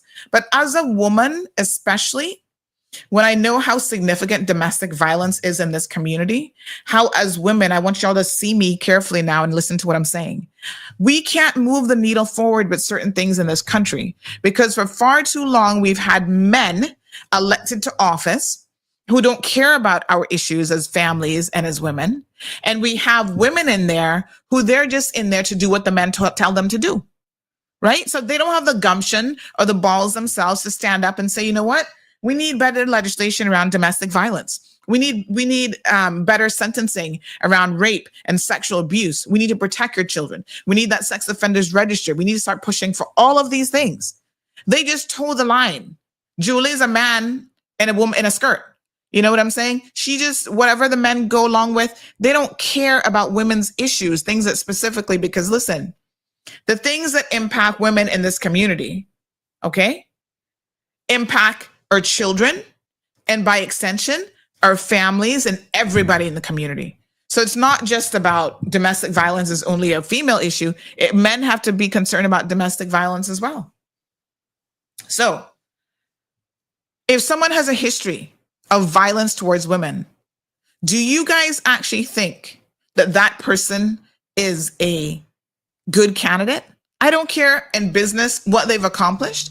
I don't care in business how much, oh yeah, they're a good person. They know how to manage people. I don't care about any of that stuff. I can't get past the hurdle of you have taken your hands and you have laid them in a violent way against a woman and you have beat a woman. And now you want to run for elected office in this country? Not today, Bobo.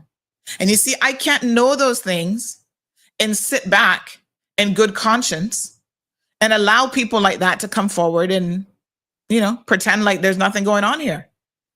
You see, that's the difference between the cold, hard truth and maybe what you hear over on Radio Cayman. We need to ask some real questions. There are things that people is so deep-seated in them and who they are.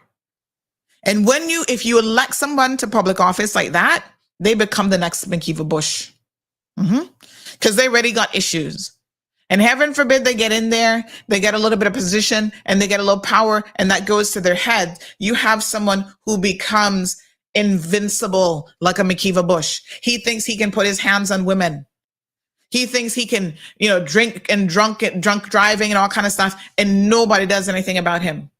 And all he has to do is spew a few lies to people about, people out to get me and this and that. And you guys sit down and go, oh, poor Mac. Oh, poor little thing. Let somebody go rub his belly for him. There are deal breakers for me. And again, maybe it's because I'm a woman. I mean, rightfully so. Because when I talk to men, they don't seem to be too concerned a lot of times about these types of issues. Oh, well, maybe she deserved to get beat up. I don't know. It's like, what? Domestic violence and violence because, again, even tying in with this case, our children, what they see is what they live. Okay? So you're not just committing violence against your spouse or your girlfriend. Some of you are committing it against your children. And worse yet, when you allow a child to see that behavior, you're telling that child that violence in our homes, violence in our families is okay. That's why children then go into schools with it. And they want to fight and beat children up in schools. That is why other children, we see the violence in the streets. We see people not able to have dialogue. Like, yeah, we can have a conversation. You and I can have words. We can curse each other out, whatever. But we don't put hands on each other.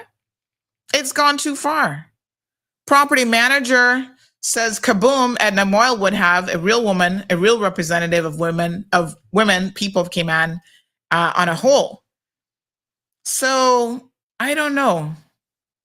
I can't support, I can't get past that in my brain when you're talking about, oh, this person we're going to put them out for elected office. PPM, you need to vet your candidates better. Okay? You brought the guy from North Side and he another one going around grabbing people by the pom-pom and telling people during job interviews about the size of his man parts. These are the people that you're finding just because they're younger. I mean, what the hell? There are a lot of younger people who don't have that kind of drama, honey child. So do a better job of actually vetting your candidates, because 2025, April the 30th, we're all going to vote. And I need you guys now to go out there, register to vote. The deadlines are coming up. Get registered, get out there and vote. The issue is this. You need to educate yourself about candidates, educate yourself about the issues. And there's some people that should not even be at the race line, much less in the race. So in times gone by, they could just push anybody out there and we weren't going to question it. We weren't going to question, Ms. Pat says character matters. We weren't going to question any of these things about these so-called candidates. You know, they dress them up in a suit and they look pretty good. They get on the radio, they sound pretty good. And for 3 months, they can fool you into thinking this is who they are. So what I'm saying is, you know, at the end of the day, let's not be so easily fooled. I don't care who it is. I don't care if it's independents, parties, whoever. It comes down to the caliber of the individuals. I had a meeting the other day with one of the groups that's forming and putting themselves together. And so they're pushing this narrative that, and they asked me for my opinion. What do you think, Sandy? The independent experiment didn't work. I said, let me be very clear. I'm going to tell you all my position on this because, you know, it's very, very straightforward. What happened in the last election was not about independence. Cayman has always been a country that primarily ran independence. The PPM for almost 15 years was able to put together not even a PPM government, because they had to do coalition governments in order to be able to take the power in this country. Because the majority of people who run in this country, single member constituencies, it is an independence race no matter how you slice it. When you go to the poll and you're in that booth, you're not voting for PPM. You're not voting for UPM or whatever other party comes up next week. You're voting for that individual, the person who is there. Can they get the job done? Can they represent the best interests of the people? Do they care? Right? Are they going to try to make a meaningful change in your life? Are they respectful? There's a whole list of things. We're going to go through a report card by next week. What are the traits that you're looking for in your elected officials? So I don't care about parties in a sense. I mean, yes, I get the concept that they can work together and they could try to be more cohesive in their approach. Fine. But I need strong individuals. And as a party, if you're going out there just picking people up to have a warm body, to say, oh, we've got 19 people finally running with us, and you yourself as a leadership of the party is not even vetting your candidates, you're not getting no respect from me. I don't care how you want to slice that. You cannot get any respect from me. Good morning, caller. Oh, hold on, honey child. We can't hear you. 1 second. I don't know. Hello? No. Oh, this is so strange. Did we have a caller this morning? I can't remember. Hello? Oh gosh, no. Can't. Oh my goodness. No, hold on. Hello? Hello? No, let me restart it and call back. Hold on 1 second. Y'all know we have a toll-free number now. If you're a Flow customer, you can call us toll-free. Let me just restart this phone. I find sometimes it needs a little hard reboot. So yeah, I mean, come bring your candidates. I appreciate the effort of trying to go a little bit younger. You know, the reason why they're doing that is they're trying to reach young people to make you think that, okay, they understand your plight, they care. Well, they got to take more than that. You know, just because somebody is 40, you need to bring better candidates is what you need to do. You know, take the time. Listen, if I can find out in 2-2s that this person's a woman beater and a wife beater, and you don't know that, I don't know what kind of vetting y'all claim that you've done. Taking somebody out to lunch one time and hearing what they have to say, that's not enough. Do some more homework.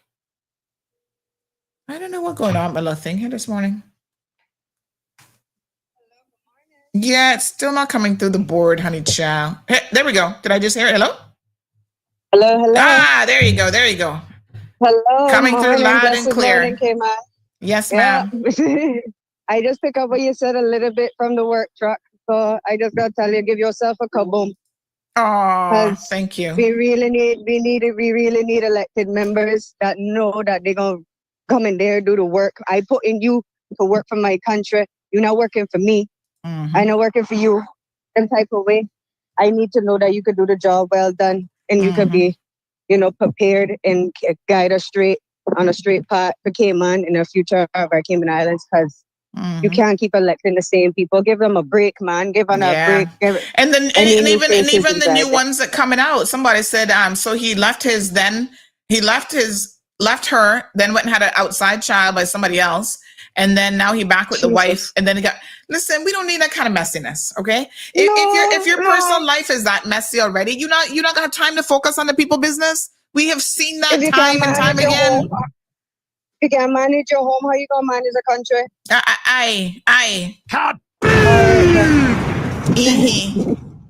Have a good one. Thank you, honey child. I'm just saying, listen to me carefully, right? We will give people second chances. We are actually a very, very forgiving community because y'all forget all kind of stuff that people have done. And I'm all for it. But when it comes to elected office, to me, there's certain traits, right? Like if you're a dishonest person, I don't know how much a dishonest person can change that about them. Like if you're a thief, you're a liar, if that's who you are, you might need some real therapy, like years of therapy to not be trying to grab people money and do dishonest stuff. There's certain core personality traits. And, domestic violence, normally men engage in domestic violence because that's what they grew up themselves seeing. And that's part of their psyche. So can someone change who you are in that sense? I don't know. I mean, you can probably hold it down for a while and not put your hands on people, but the right moment presents itself and something pops off and you get all upset, you're going to put your hands on somebody. And to be clear, we have people, elected members in there who have done it. Some a one-off isolated thing, some as a matter of frequency of bad behavior. They do it all the time. A few people asking about me running for public office. Soy Lajes, oh gosh, I can't get the rest of that name. Let me tell you, there's a number of reasons why I have no desire to run for public office. And I'm going to give you probably my top 4 reasons why. Number 1, I get more done. I know this sounds insane, but politicians do a lot of talking, and so do I. But I do a lot of acting as well. I get things done every single day. An email, a phone call. There's so many things that don't even make it to the CMR platform that you guys get to see because we resolve it beforehand. I can give you all an example. Flo been having issues in Boddentown with the internet. Bless their little souls. Their communication department needs a lot of help, okay? Customer service needs some help. People complaining, Sandy, this is going on for a couple of days now. We don't know what's going on, blah, blah. I reach out to Offreg and I say, Offreg, I reach out to Flo first. I give him the benefit of the doubt. I'm like, what the heck is going on? Y'all need to fix this. Oh, we're trying to figure it out. Why aren't you communicating with your customers? That's what y'all need to be doing. So I reach out to Offreg. I said, Offreg, Mr. Sanjay, you need to get on this. I'm away. I'm in Miami. I'm supposed to be enjoying my little vacation, my little family time. Right? I get on him. Within half an hour, all of a sudden, the people message me, oh, the problem's fixed. I say, what? 4 days later, right? Remember last week, we were talking about scammers and people clicking on links and how your money gone missing. One woman was on the show saying $32,000 of her money had gone missing. And she's like, Sandy, I've been, after the show, she messaged me, I've been messaging the bank and I'm not getting anywhere. I don't know what's going on. I said, really? I said, can you give me permission to reach out to them on your behalf? Absolutely, she said, it's not a problem. Let me tell y'all something. I got to go back and read the message, right? I messaged my favorite bank, CNB, yes, them. She lost $32,000 from scammers. All right. She says, She didn't want to put all the information out there publicly on the live stream, but, she was really upset. These people drained her account, yada, yada, yada. She's been going back and forth, not getting anywhere. She doesn't understand what's going on. Okay. This was December the 3rd. I said, I'm going to message them on your behalf. Is that okay? Do you have a problem with that? Nope. I sent them the screenshots, her telephone number, blah, blah, blah. All right. The email got in after 2:00 in the afternoon.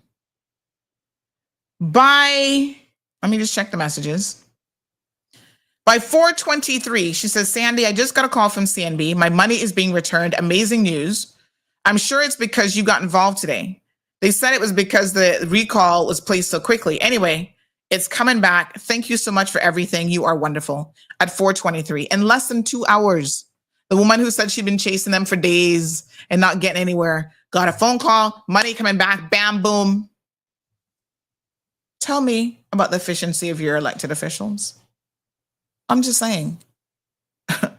Okay. Y'all know what I'm saying is the truth. You having an issue with a contractor? All you gotta do, tell them is I call in my road. Oh, we gotta fix it for you. So I'm effective right where I am. The second reason, our elected officials themselves need some oversight. Okay. And I mean, look around. What are the options, honestly? Radio Cayman can't hold them accountable because they're owned by government. That's why they can go over there and say anything they want. They send out press releases. A lot of people not asking the pertinent questions, for example. Oh, praise the Lord, we're in overtime now. Woo, honey chill. Radio folks, join us on social. For example, the Point Siena Point, okay? Point Siena mental health facility. Oh, all of a sudden now it's open. I said, hold on a second now. Let me try and understand this. We had leaks. We had roof issues. We had plumbing issues. We had electrical issues that not that long ago could not get a CO from planning. I have a couple questions. You say that the facility is opened up. That's wonderful. But how did we go from that in a couple weeks to being able to fix all of these things and get a certificate of occupancy? Now they've not answered any of my questions. Huh? That leads me to believe that what we saw earlier this week was more of a ribbon cutting exercise than anything else. So John, the previous health minister, wasn't able to do it under his own watch, right?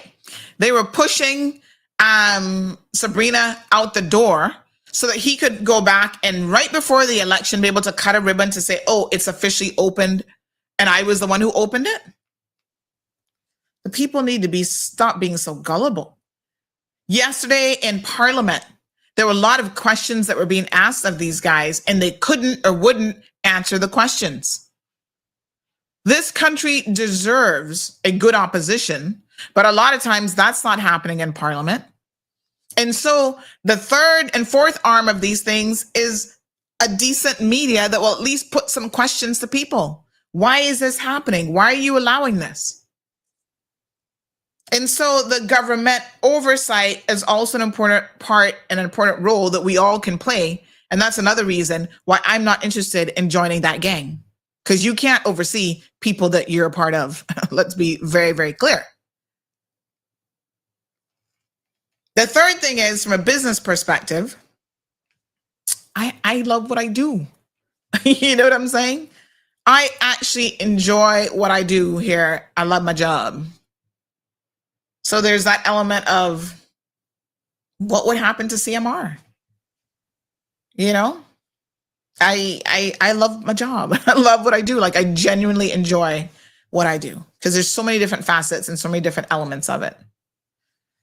The other thing is, you know, I'm a mother. I have a young daughter. I'm a wife. I can put certain perimeters, even with CMR, I can put certain perimeters in place with my time. So after 10 o'clock at night, if you're not on my certain access list, I'm not really answering the phone anymore. There's certain things that I'm not going to do. And I think as an elected official, you don't have those liberties, although they still not answering y'all anyway. But you know what I'm saying? You work for the people. And so it's a very different dynamic as well in terms of people's expectations of you and that sort of thing. So I think that I'm right where I'm supposed to be. But thank you for thinking that I'm worthy of running for public office, but I'm right where I'm supposed to be. And I will continue my best advocating for change in this country. And listen, even the MPs themselves, even the ministers, they listen, they pay attention. There are things that we say on this platform that, boom, gets action. Remember the other day we were asking about where's the $1,000 allowance? And that day, not even 6 hours later, all of a sudden cabinet approved it. Quick time. Coincidence? I think not. They probably just forgot to do it, but I'm saying we at least reminded them, hello, we'd like our little allowance. There has to be some degree of accountability in this whole process. So I don't know. I mean, I'm happy doing what I do. And I'm also not interested in taking a pay cut from what I do to, because at least the sky is the limit where I am with government, let's be honest. Even though they get paid fairly well, for me, that would probably end up being a pay cut. So, those are some of the top 4 or 5 reasons why I don't really have any interest in it. I would never, it's not, yeah. And I also think that when you're an elected official, you need to put aside all of your other business interests, and that should be your full-time job, to really give the people value for money. And, that's what it should be. Cassius, good morning. Cassius says PPM is so hyper-focused in getting in, they don't care about some of the candidates they have selected. After all, PPM have no plans to do anything for anyone east of Red Bay. History proves that. Well, it's, Miss Debbie says I should clone myself. It's unfortunate, Cassius, and I think that that's a sad indictment on them. But I do understand that they're trying to get 19 candidates. But, I don't know. I think they obviously need to do better. Irvlin says, so true. Without you, this place would be shit. K-Mankind, good morning, honey child. How you doing? She says, have a blessed and victorious day in the Lord. Thank you. Anthony says he sounds like Johnny McLean up in East End, just a big mess. And then they want to represent the people. Imagine him, Saunders, Parsons, McLean in the GAB building.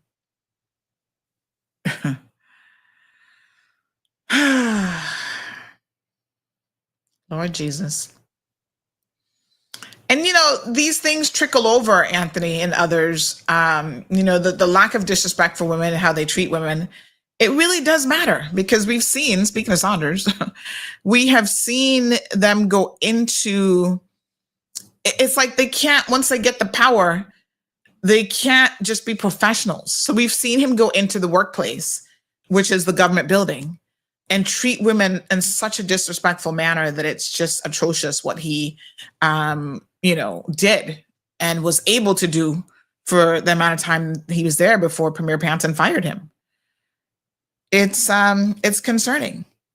And if women can't feel safe in their homes, they can't feel safe in workplaces, it's like, what? That's not a good sign.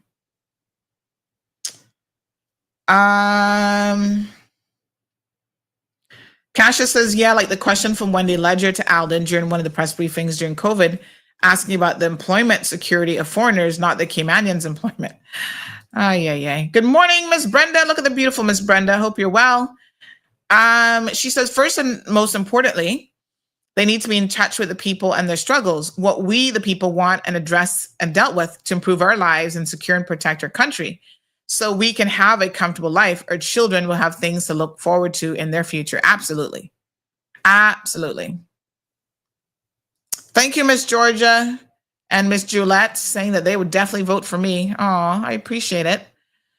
I think it's unfortunate because we've had this last time the most women run and the most women elected for public office. And still, the needle wasn't really moved forward. We still have no sexual harassment legislation. I'm like, why? You know why? because as Sabrina Turner said right here in this program, for all intents and purposes, McKeeva Bush is running the show. He's premier of this country. And so when he's sitting there in caucus, he's not going to approve or support the, further protections for women in this community because he's one of the biggest offenders. So that's a problem. We have to remove people from office like that because, again, they will never look out for our interests. As women, they're not looking out for our families. They're not looking out for children, nothing. Unapologetic, since I hear you, however, you obviously have blinders on. You have a platform that people listen to and are influenced by. Everyone has an opinion, which are like rectal sphinxters. If you want things to change, run for elected office and make that change and get your sexual offender registry. Well, unapologetic, there's two ways of looking at that. And I'm obviously choosing to look at the other side of it, is that we do affect change here every single day. Like the elected officials, we beat them, rightfully so, and they do listen. Trust me. There's a lot of things that have happened in caucus and cabinet and parliament because they're listening. Because I'm here as an amplification of your voices. And we speak very loudly. Sometimes we're rude with it, but they can hear us. And so there's more than one ways to cut a slice of cake. And so we're doing things a little bit differently. Ms. Brenda's asking about who is Parsons. And I don't think it's going to happen fully tomorrow, but I'm going to dissect some of what was said at the Poinciana Medical Facility opening and some of what was said in Parliament yesterday. McKeeva Bush talking about accountability. Of all the people in the world who should have the word accountability in their mouths, we need people who are going to be serious about it and who are actually going to live by example. So, Ms. Brenda, I'm going to bring you up to speed, honey child. This young man, Josh Parsons, is running in Savannah with the Progressives for public office. So you ask, who was Parsons? His name is Josh Parsons. He is a 40-year-old Savannian with 5 children, and he worked in petrol for Seoul Petroleum. He used to work at Flow as a salesperson, and I think that he has now resigned from his job to run for public office. All I'm saying is, please let us have candidates that are not women beaters and white beaters. Mm-hmm. Oh, this person says, who we haven't heard from in a long time? Miss Charlene Smith and Miss Shelma Martinez. Yes, we miss our usuals. That's like Miss Brenda. Miss Brenda popped in today. Everybody's like, Miss Brenda is back. So good.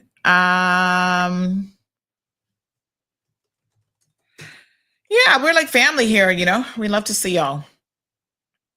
This person says, poor Regiment just proved that she has no common sense or professionalism.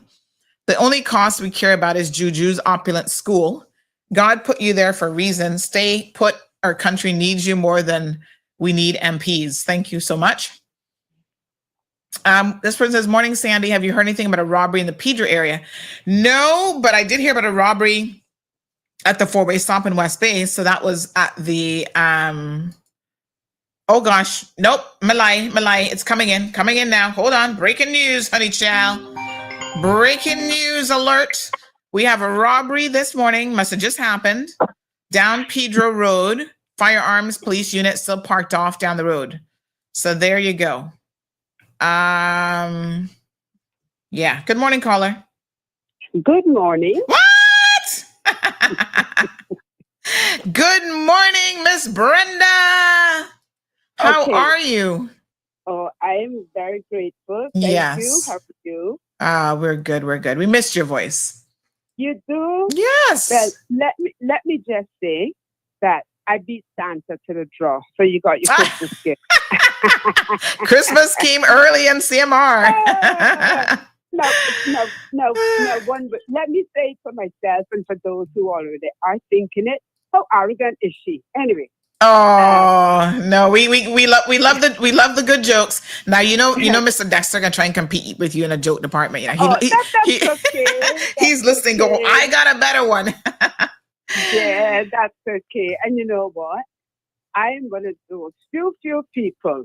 I can look at me and I know everything that is wrong with me. And for those who didn't know, there were many more things wrong with me, but because I have that ability, I have improved on so many of them.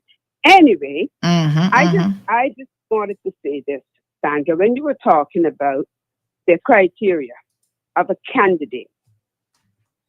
And I think someone said character matters. Yes. I think in light of what we have been seeing in recent years, not just locally but globally, we ought to be careful when we say that, because there are two different kinds of characters. There's good and there's bad. So unfortunately, and I hope this is not taken the wrong way, I don't think people are actually caring about character anymore. And they should. And however, for me, what I really wanted to say, I was waiting to see if you were going to touch on it. I don't know how many people perhaps have brought this to your attention, but, one of the struggles that I am hearing about, I am seeing, people come to me, is what's going on with these banks here. I'm not talking about scams now. I'm talking about these banks. And let me just say, I'm excluding Cayman National from this. So if you weren't named, it means you're being shamed and you're being blamed. So Cayman National being excluded. These banks, I don't know if any of these laws have changed. That's what I'm not able to find out. Because as a former banker, I am very much aware that monetary authority is the police for all financial institutions. Yes. And suddenly, it's like these banks, they get to do everything that they want to do. And there's no way, and they're only doing it to Caymanians. Let me add that. Only to Caymanians. Because these people come up with a way that if you shut them down here, they're going to spread up somewhere else. And so it seems like what they have come up with is a new way to deprive Caymanians of what every Caymanian has always looked forward to, which is to own their own house. And Caymanians who are old enough know that was always the goal of a Caymanian, to own your own home, not to sit and wait for family to die and leave it for you, but to build your own house or perhaps buy one.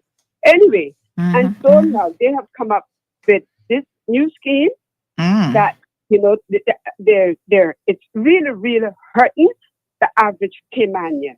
I'm not talking about a Caymanian that's earning $10,000+ a month and times two if you have two incomes in the home. I'm talking about the average Caymanian. And the other thing is that these banks, while they have a presence here in Cayman, everything is being run and operated somewhere else, either Barbados, the Bahamas, somewhere else. Definitely not in Cayman. And I'm raising questions about this because this is very concerning to me. And I know once upon a time, just to digress, there were people always calling in, talking about all of these foreclosures. They ran on it. It was going to be stopped. And now you don't hear a word, not a squeak. And it's not because we're not having foreclosures. In fact, it has doubled. And I could share some horror stories of what I know that has been happening to Caymanians. And let me just say, I am a Caymanian. I am not Caymanian. I am a Caymanian. Yes. So when I'm back for Caymanian. Okay? And I'm always going to back for Caymanian. And when I see wrong happening to Caymanian in their own country, I'm sorry. I have to say something. So I am asking several questions. I don't know if there'll ever be an answer because I'm very concerned whether the authority has been taken away from monetary authority. Is this why they're getting away? Or in the financial services. Is anyone going to be able to convince me that whoever is the minister there and has been the minister there for the last 10, 12 years is out of touch with what is happening here? I don't think so. So it comes back to where you started. Mm-hmm. The people I want to vote for are the people who are in touch with the Caymanian people. This is our country. We want you to represent us. I don't want you on anybody else's payroll. Yeah. And people need to know going into it, Miss Brenda, that if they can't deliver that, of course, they're incapable of having the level of self-awareness or being honest with themselves. They just want that paycheck. And that's a problem. We have got to stop electing people who need that paycheck or who just want that paycheck. Well, I'm going to quote something.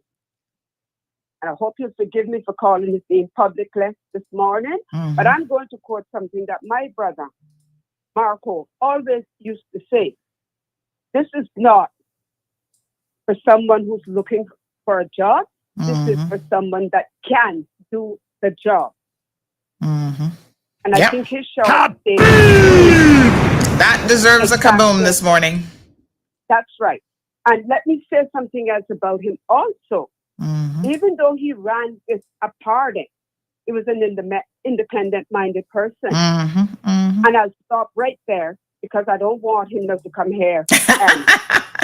Okay, so I'll stop there. Thank you, my dear. I appreciate it. Appreciate it so much. Let me say one more thing, please, Sandra, because I know that you, sorry, you know, this may not directly affect you, but I'm sure that you may know other people that it's affecting. And it's putting a lot of stress on people's lives. That stress trickles down to their children and even their parents, if they have parents who are, you know, obviously experiencing it with them. But perhaps we could find out if, you know, what's really going on with who do these banks now answer to, you know? Because there's certainly no accountability for them. They even have cashless banks. Has anyone ever heard of that? A cashless bank? So, what a mess. Thank you very much. I appreciate it, Miss Brenda. Thank you. All right, my dear. Some very salient points there and some good questions. Another kaboom. I tell you. So yes, folks, we're getting word of some kind of robbery incident there in down Pedro Road. So we'll keep you guys updated. Carmelita Seymour says, thanks, Sandy, for sharing the live conference with RCIPS today. Appreciate CMR so much. And let's do a big shout out on that note. Please, let's do a big shout out to Alric. Alric assisted me in because he was going to be there. So he came by late last night and I was showing him, okay, this is equipment. I'm giving you this microphone. We're going to do that. You know, he was a real champ. Assisting me with being able to bring you guys a live stream because obviously I can't be in two places at the same time. My regular videographer guy, he's in Cayman Brac, so he was not available. And so I had to pull in some reinforcements and I reached out to Alric and he was more than willing to assist. So big shout out to Alric. Really appreciate it. And it's good when, you know, Alric has his own little media company that he started. And he's still always willing to help and assist in any way that he can. So there's collaboration in certain elements of the media. And I really do appreciate Alric stepping forward because I thought it was important enough when I heard yesterday that they were having the press conference. And I understand that they, you know, wanted to do it. Initially, they'd said, I think 9 o'clock, and then they changed it to 10 o'clock. And so, you know, 9 o'clock, they changed it to 8 o'clock, my apologies. And I said, wow, that's smack dab in the middle of her show. The show must go on, but let's see if we can do the press conference during the show. And so, yes, we were able to pull that off. Philip, good morning to you, sir. Philip says, I'm glad you mentioned Parsons as the PPM did not publish anything on his history. So why is he qualified to run for office? Age shouldn't be the only qualification. Same old PPM politics. So, you know, again, they are not willing to talk about real things and go deep. They just want to throw somebody out there and use these fancy words about, you know, how they are, you know, they think that we are so easily fooled, and I guess perhaps historically we have been, and so that now is why they have these little sound bites. And I'm going to play a couple of sound bites for you. Actually, they were part of the morning news here today, but listen to what Mr. Let me see where he put this one now.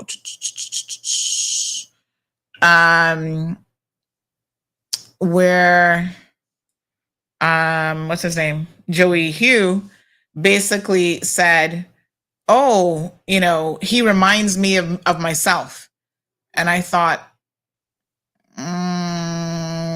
okay, that's a qualification. Somebody who reminds you of yourself, that makes them qualified. Because, okay, so he said, "Oh, you know, he reminds me of myself when I first ran for public office." And I thought to myself, okay, let's see if we can pull that segment in. This was from our news this morning, so let me just fast forward it and see. Okay, so it should be in this section. Hold on one second. Aha, here we go. We're going to just pull it up. So this is what Joey Hugh had to say about For this. lunch, and I sat chatting with him, and I felt like I was speaking to.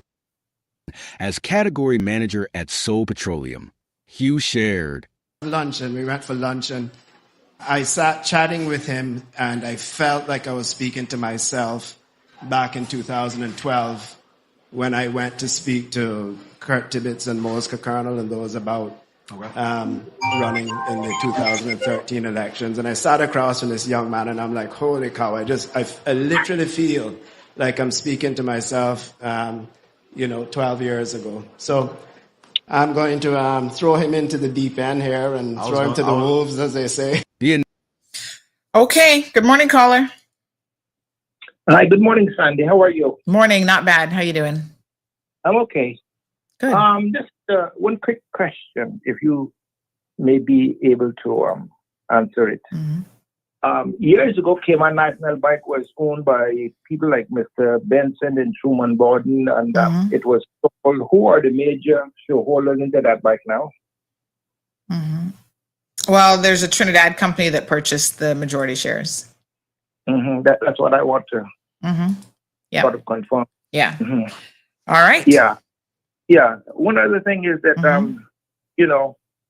what's happening in the Cayman Islands, if you keep up with the British news and see what's happening to England with all of the arrivals from the Novarians, I call them, and see how they're taking over the country. And the first thing they're throwing in your face about a racist, that is such an automatic word to get through. But we, in the Cayman Islands, we're heading in the same direction, because you see people coming from all walks of life and no control, no nothing, just come in and, so many survivors, and we're not really in a good shoe. So what's going to happen, but I don't see any way that they're making any real changes that need to be made. We are up creek, Sunday. All right. Thank you so much. Thank you, caller. Appreciate it. So here is the thing. Magdalene says that they sold their shares. So Caymanians own the bank, and Caymanians sold the bank. And they sold the bank to a Trinity company. Now, I know we all felt a way about that, because truly that was the only Caymanian bank that we had. Now, it's a business, and you can't stop people from selling things, and Caymanians take advantage of that more than anybody else. Sometimes the same people sitting down complaining about the land being bought by foreigners are the ones selling it to foreigners. What you going to do? You can't prevent people from selling stuff. The option is always there, I'm sure, for if a local company had come together, they could have purchased it, but nobody else did so. So the Trinity company moved in, they purchased it in defense of CNB. I can't really speak about any other bank, because I can tell you CNB just won Bank of the Year. And folks, they have phenomenal customer service. Nobody's perfect.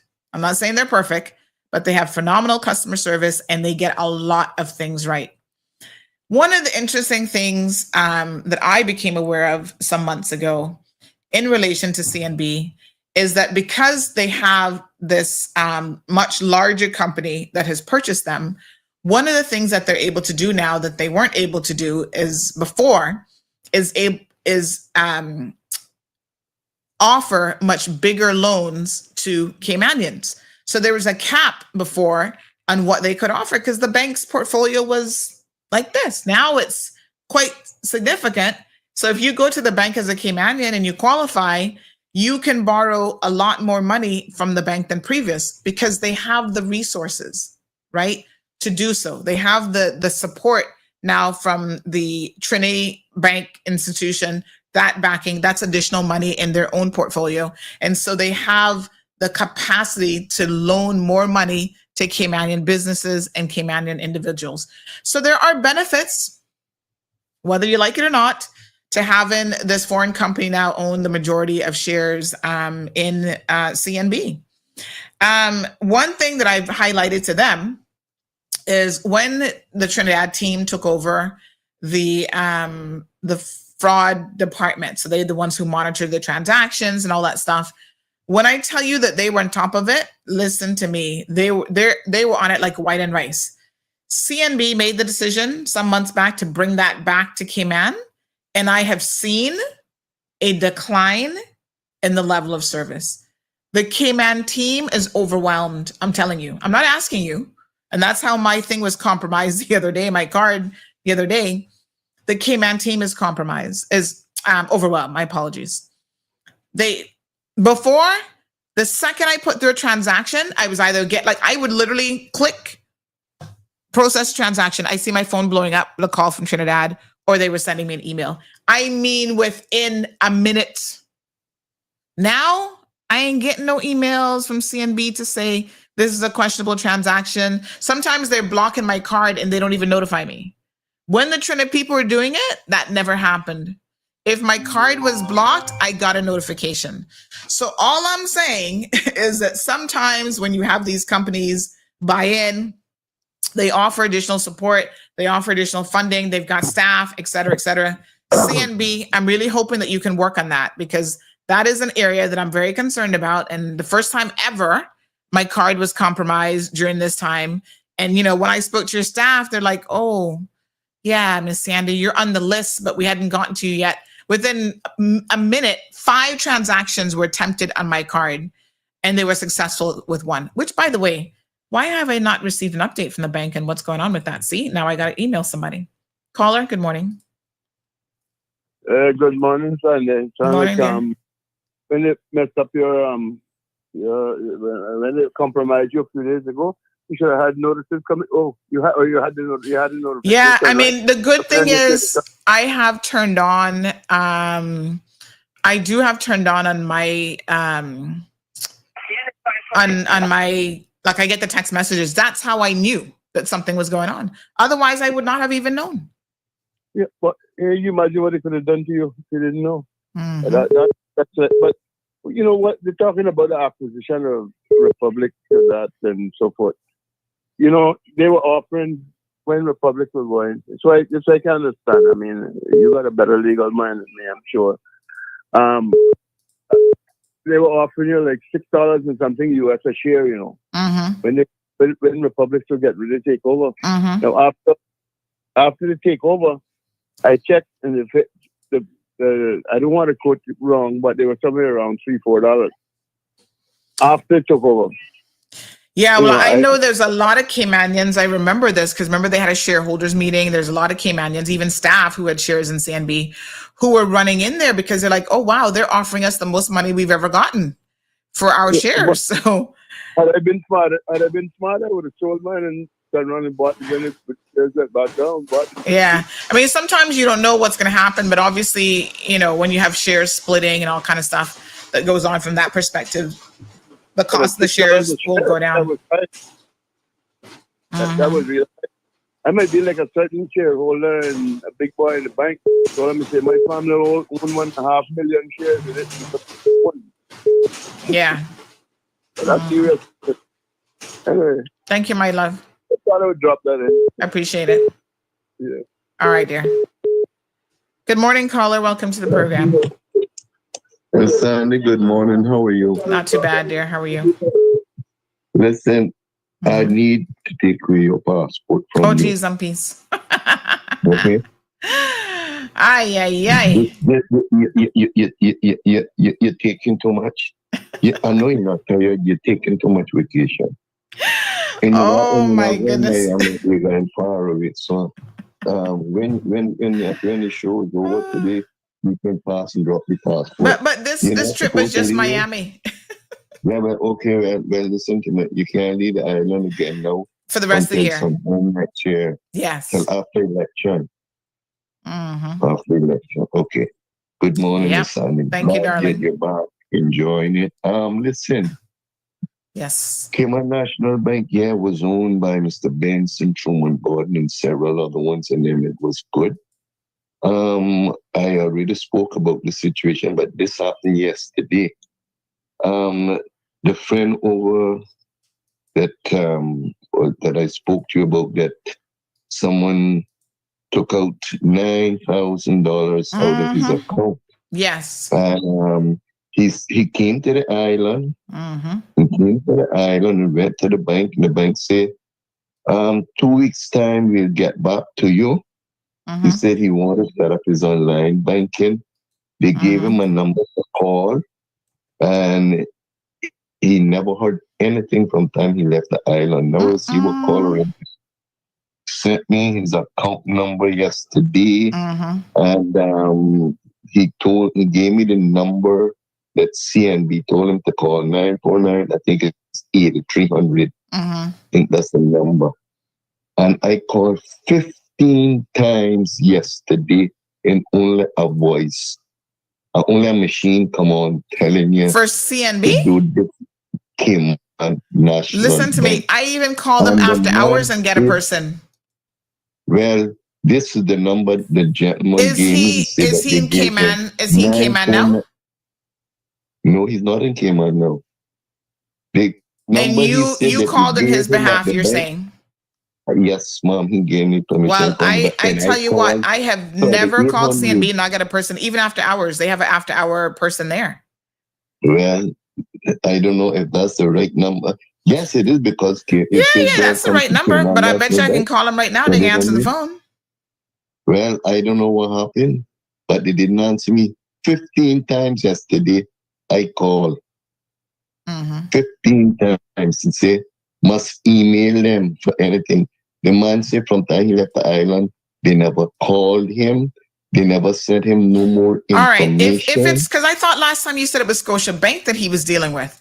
If it's CNB, ask him to reach out. Was another person. That's another. Scotia Bank was another lady.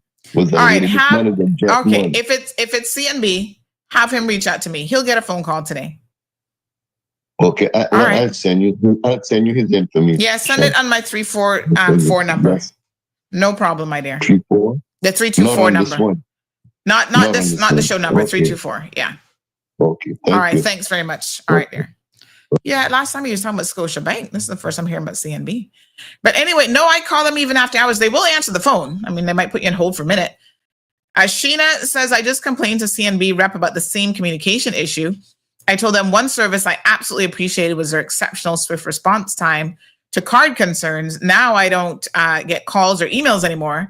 I had to call 2 or 3 times over 3 weeks before I got the transaction sorted in November. And I'm going to keep on top of them in relation to that, because believe me, it's something that's very, very important. Cayman Brac says the bank should not be allowed to outsource any of their services to another country. Well, it's part of the same bank. And I tell you what, unlike most other banks in Cayman, you can't reach anybody in Cayman, none at all. It's always someone. I think Island Port says CNB is the only bank I know of that you can call and speak to someone actually in Cayman. Now, the customer service is fine, but some of the back end stuff, I don't have an issue with somebody in Trinidad being the person watching the call logs and whatever. You know, what do you want? I mean, I don't know how big the department is here in Cayman, but it probably comes down to efficiency and cost savings. And if they can save costs in one little area like that, nobody at CNB lost their jobs because of the acquisition. So that's important to realize. You know, they continue to support Caymanians. They send Caymanians overseas for training and promotion. And, you know, like I said, nobody's perfect, but I think that they have done a fairly good job with the acquisition and the movements. Even when they closed off, what's the other branch there? The one that was Buckingham, because Cayman Bay was open. They kind of amalgamated those two into one. Nobody lost their jobs. They just took those people and moved them somewhere else. They're the only bank that you can go in their lunchtime and they have a full slate of tellers able to assist you. A lot of these other banks, you go in their lunchtime, it's like 1-2 people, and you're like, where is everybody? I got 1 hour for lunch. I need to get in and out. Sean says, I spent all day calling one day last week and nobody answered. Calling who? Let's clarify who you're calling. Because like I said, I could never, and I called the bank. Let's call them right now. Even after hours. That's how, when I saw my thing, I called after 6 o'clock. They answered the phone. See? Thank you for contacting Cayman National. Please remain on the line, and the next available Gabby agent says, will be with you shortly. Try RBC if you want to talk about the worst customer service. Oh, Lord. Mm-hmm. Good morning. Thank you for calling Cayman National. How may I help? Hi, good morning. We're just doing a little courtesy call this morning. I wanted to show people how CNB answers the phone. And that was 22 seconds, folks. Thank you, ma'am. You're welcome. Have a great day. You too. Bye-bye. 22 seconds. I challenge you to call any other bank in Cayman and make that happen. Butterfield, try and hush about them. You'd be calling for years. And again, you're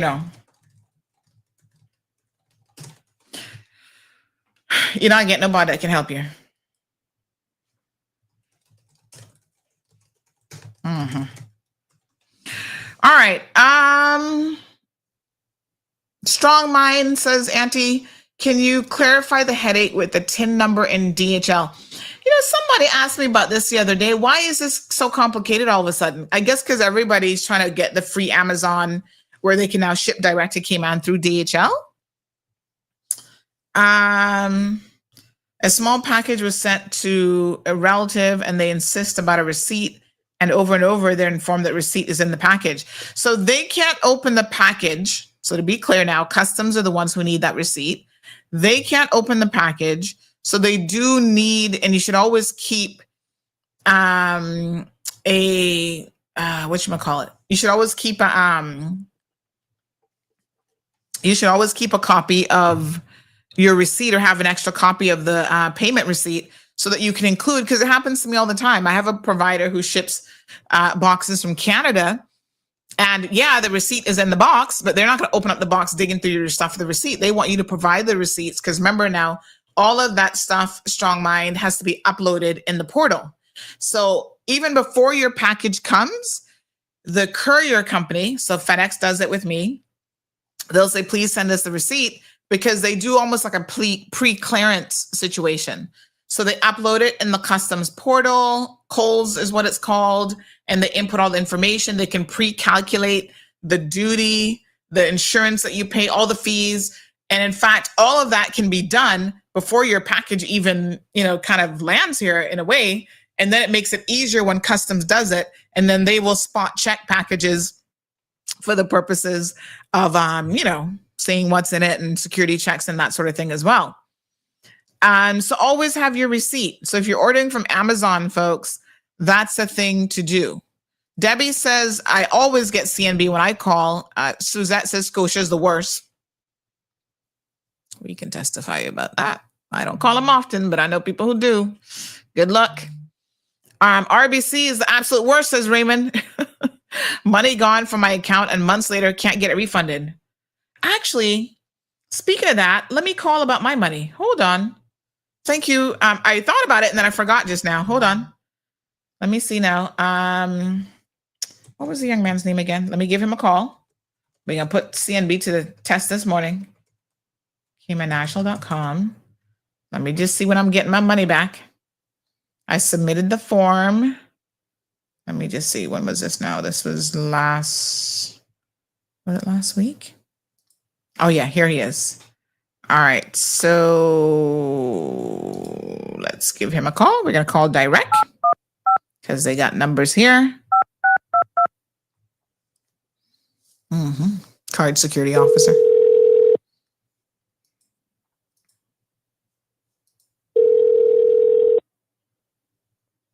They work shifts, so he may be off.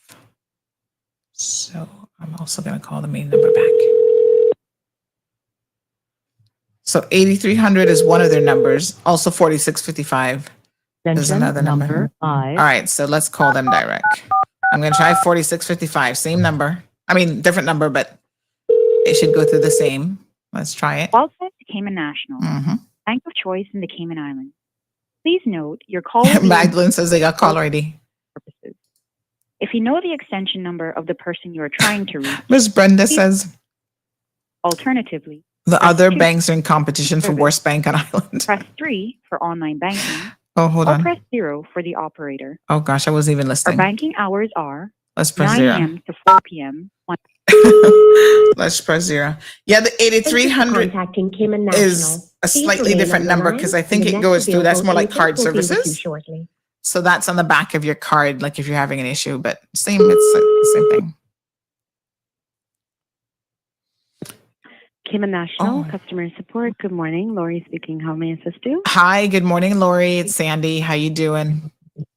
I'm good. How are you? I'm good. I'm trying to get through to somebody in card security. I just need to follow up on a submission I made, I think about a week and a half ago. All right then. Thanks. Just hold, okay? Sure, thank you. Is that a what type of submission was it? It was what exactly to do with a charge back. So somebody stole my money, child. Tried to take $400 of my money. Sorry to hear. Yes, thank you so much. One moment, Sandra. Okay, thanks. Cayman National's online banking is your most convenient method of Okay, banking. yeah, if you bought There in is no need to person, stand in always line at keep any a of our 8 copy. customer service centers. You can perform your regular banking online. Yeah. Sandy, Hi. Okay. Okay, thanks. Let me okay. Moment.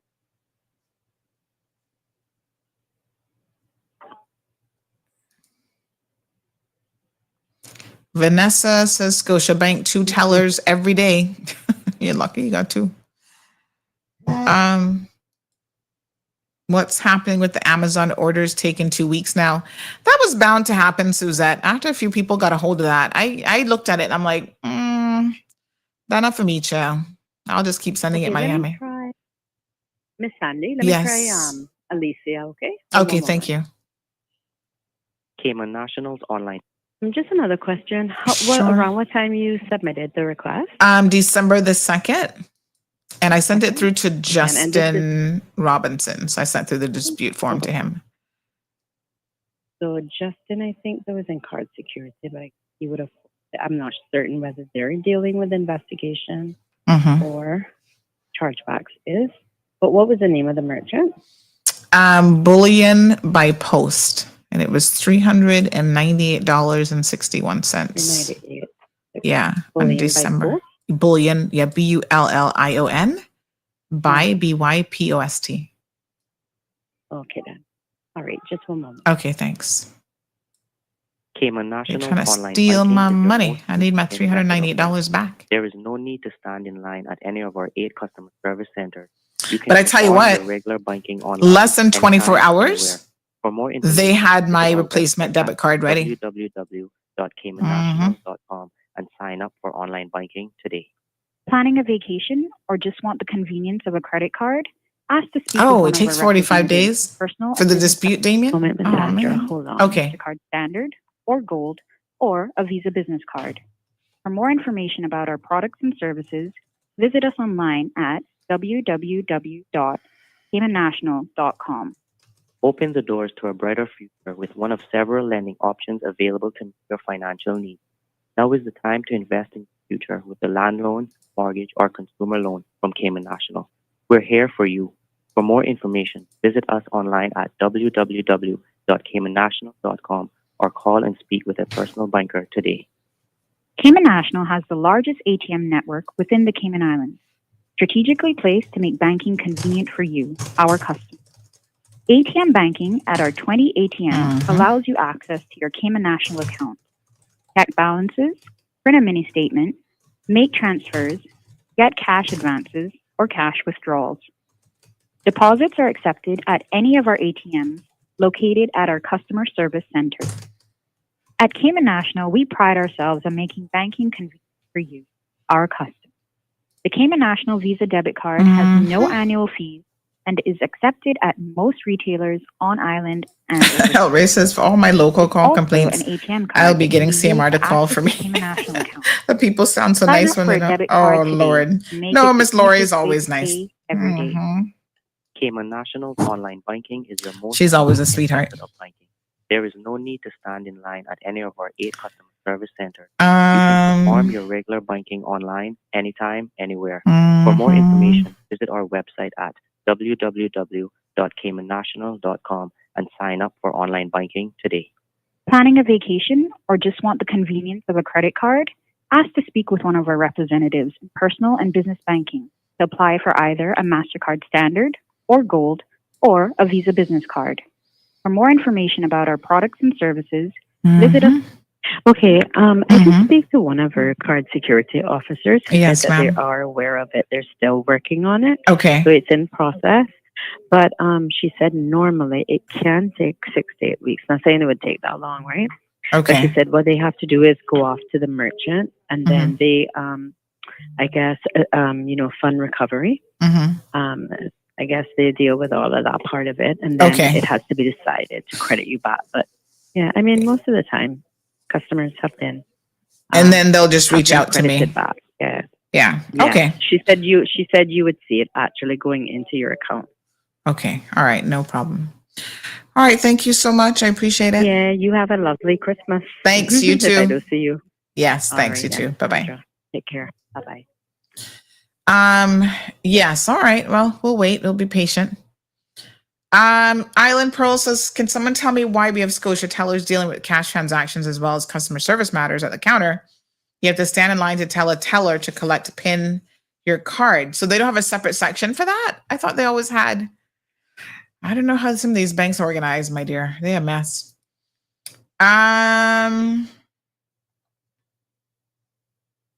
Okay, so somebody said, morning, Sandy. Thank you so much for providing the press conference. It was hard to listen to, knowing what they did to that baby. The tears came to my eyes.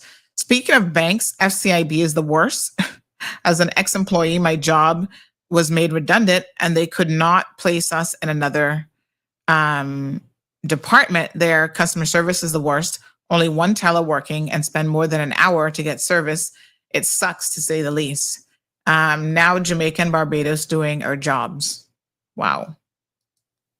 Not good.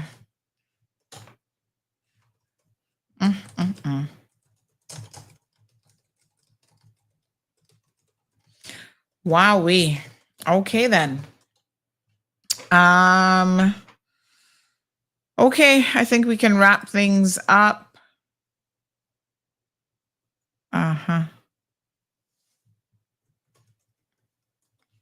Okay. All right, folks. Tomorrow's Friday. Join in early. We'll cover a few things.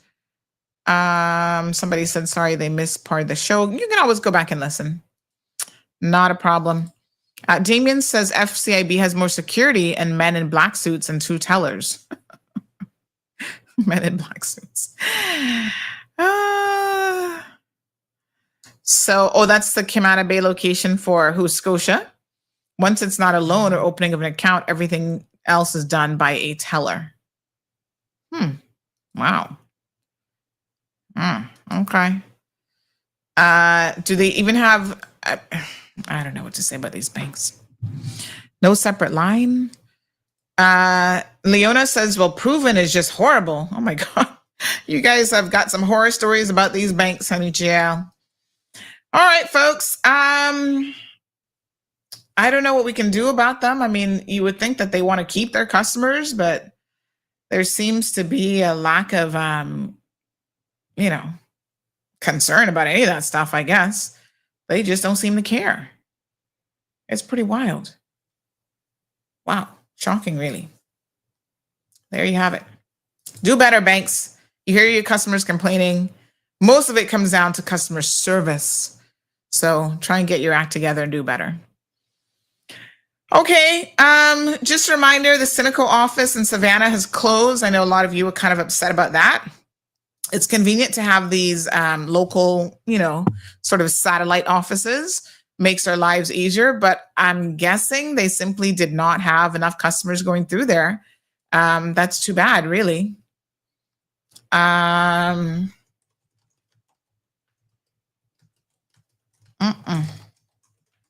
a mess. All right. Take care of yourselves. Have a good Thursday. Damien says, yes, training. Well, yeah, customer service training goes a long way in dealing with these types of situations. And hopefully they'll get it together. But I don't know. Here's a few commercials for you. Have a beautiful day, folks. Great news, K-Man. Tim Hortons is finally open and ready to serve you. Start your day right with our delicious all-day breakfast or grab a box of our famous Timbits and a dozen donuts for a sweet treat. Need a quick pick-me-up? Swing by our drive-thru for your favorite espresso drink anytime. We're open weekdays from 5 a.m. and 6 a.m. on the weekends, closing 9 p.m. and 10 p.m. on Fridays and Saturdays, with 2 entrances at the Shamrock Road Roundabout in Red Bay. It's time for Tim's. Season greetings from our team, Cayman Window Tinting. We are having a Christmas countdown sale, so make sure do not miss out. We are having this sale on all of our automotive services, paint protection film, ceramic coating, and of course, window tinting. Make sure, be here. The sale ends the 23rd of December, and I hope to see you soon. I will be tuned in this election cycle to CMR Cayman Election Headquarters. Cayman, get prepared for election 2025. CMR, your election headquarters, is ready to keep you informed with candidate features, debates, analysis, interviews, and honing in on the issues that matter the most. Don't miss a beat. Keep it locked to Cayman Marl Road for your complete election coverage.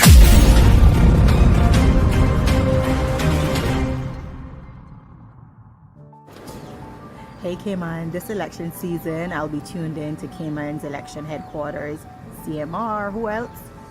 So let's get informed and let's vote smart. Bye! Thank you for tuning in to another episode of The Cold Hard Truth on Bobo 89.1 FM. Cayman's #1 talk show is live weekdays from 7:30 a.m. Never miss an episode again. Watch anytime on CMR's Facebook and YouTube channels for the latest show episodes. Don't forget to follow us online on our social media channels and visit CaymanMarlRoad.com for all the latest news and community happenings.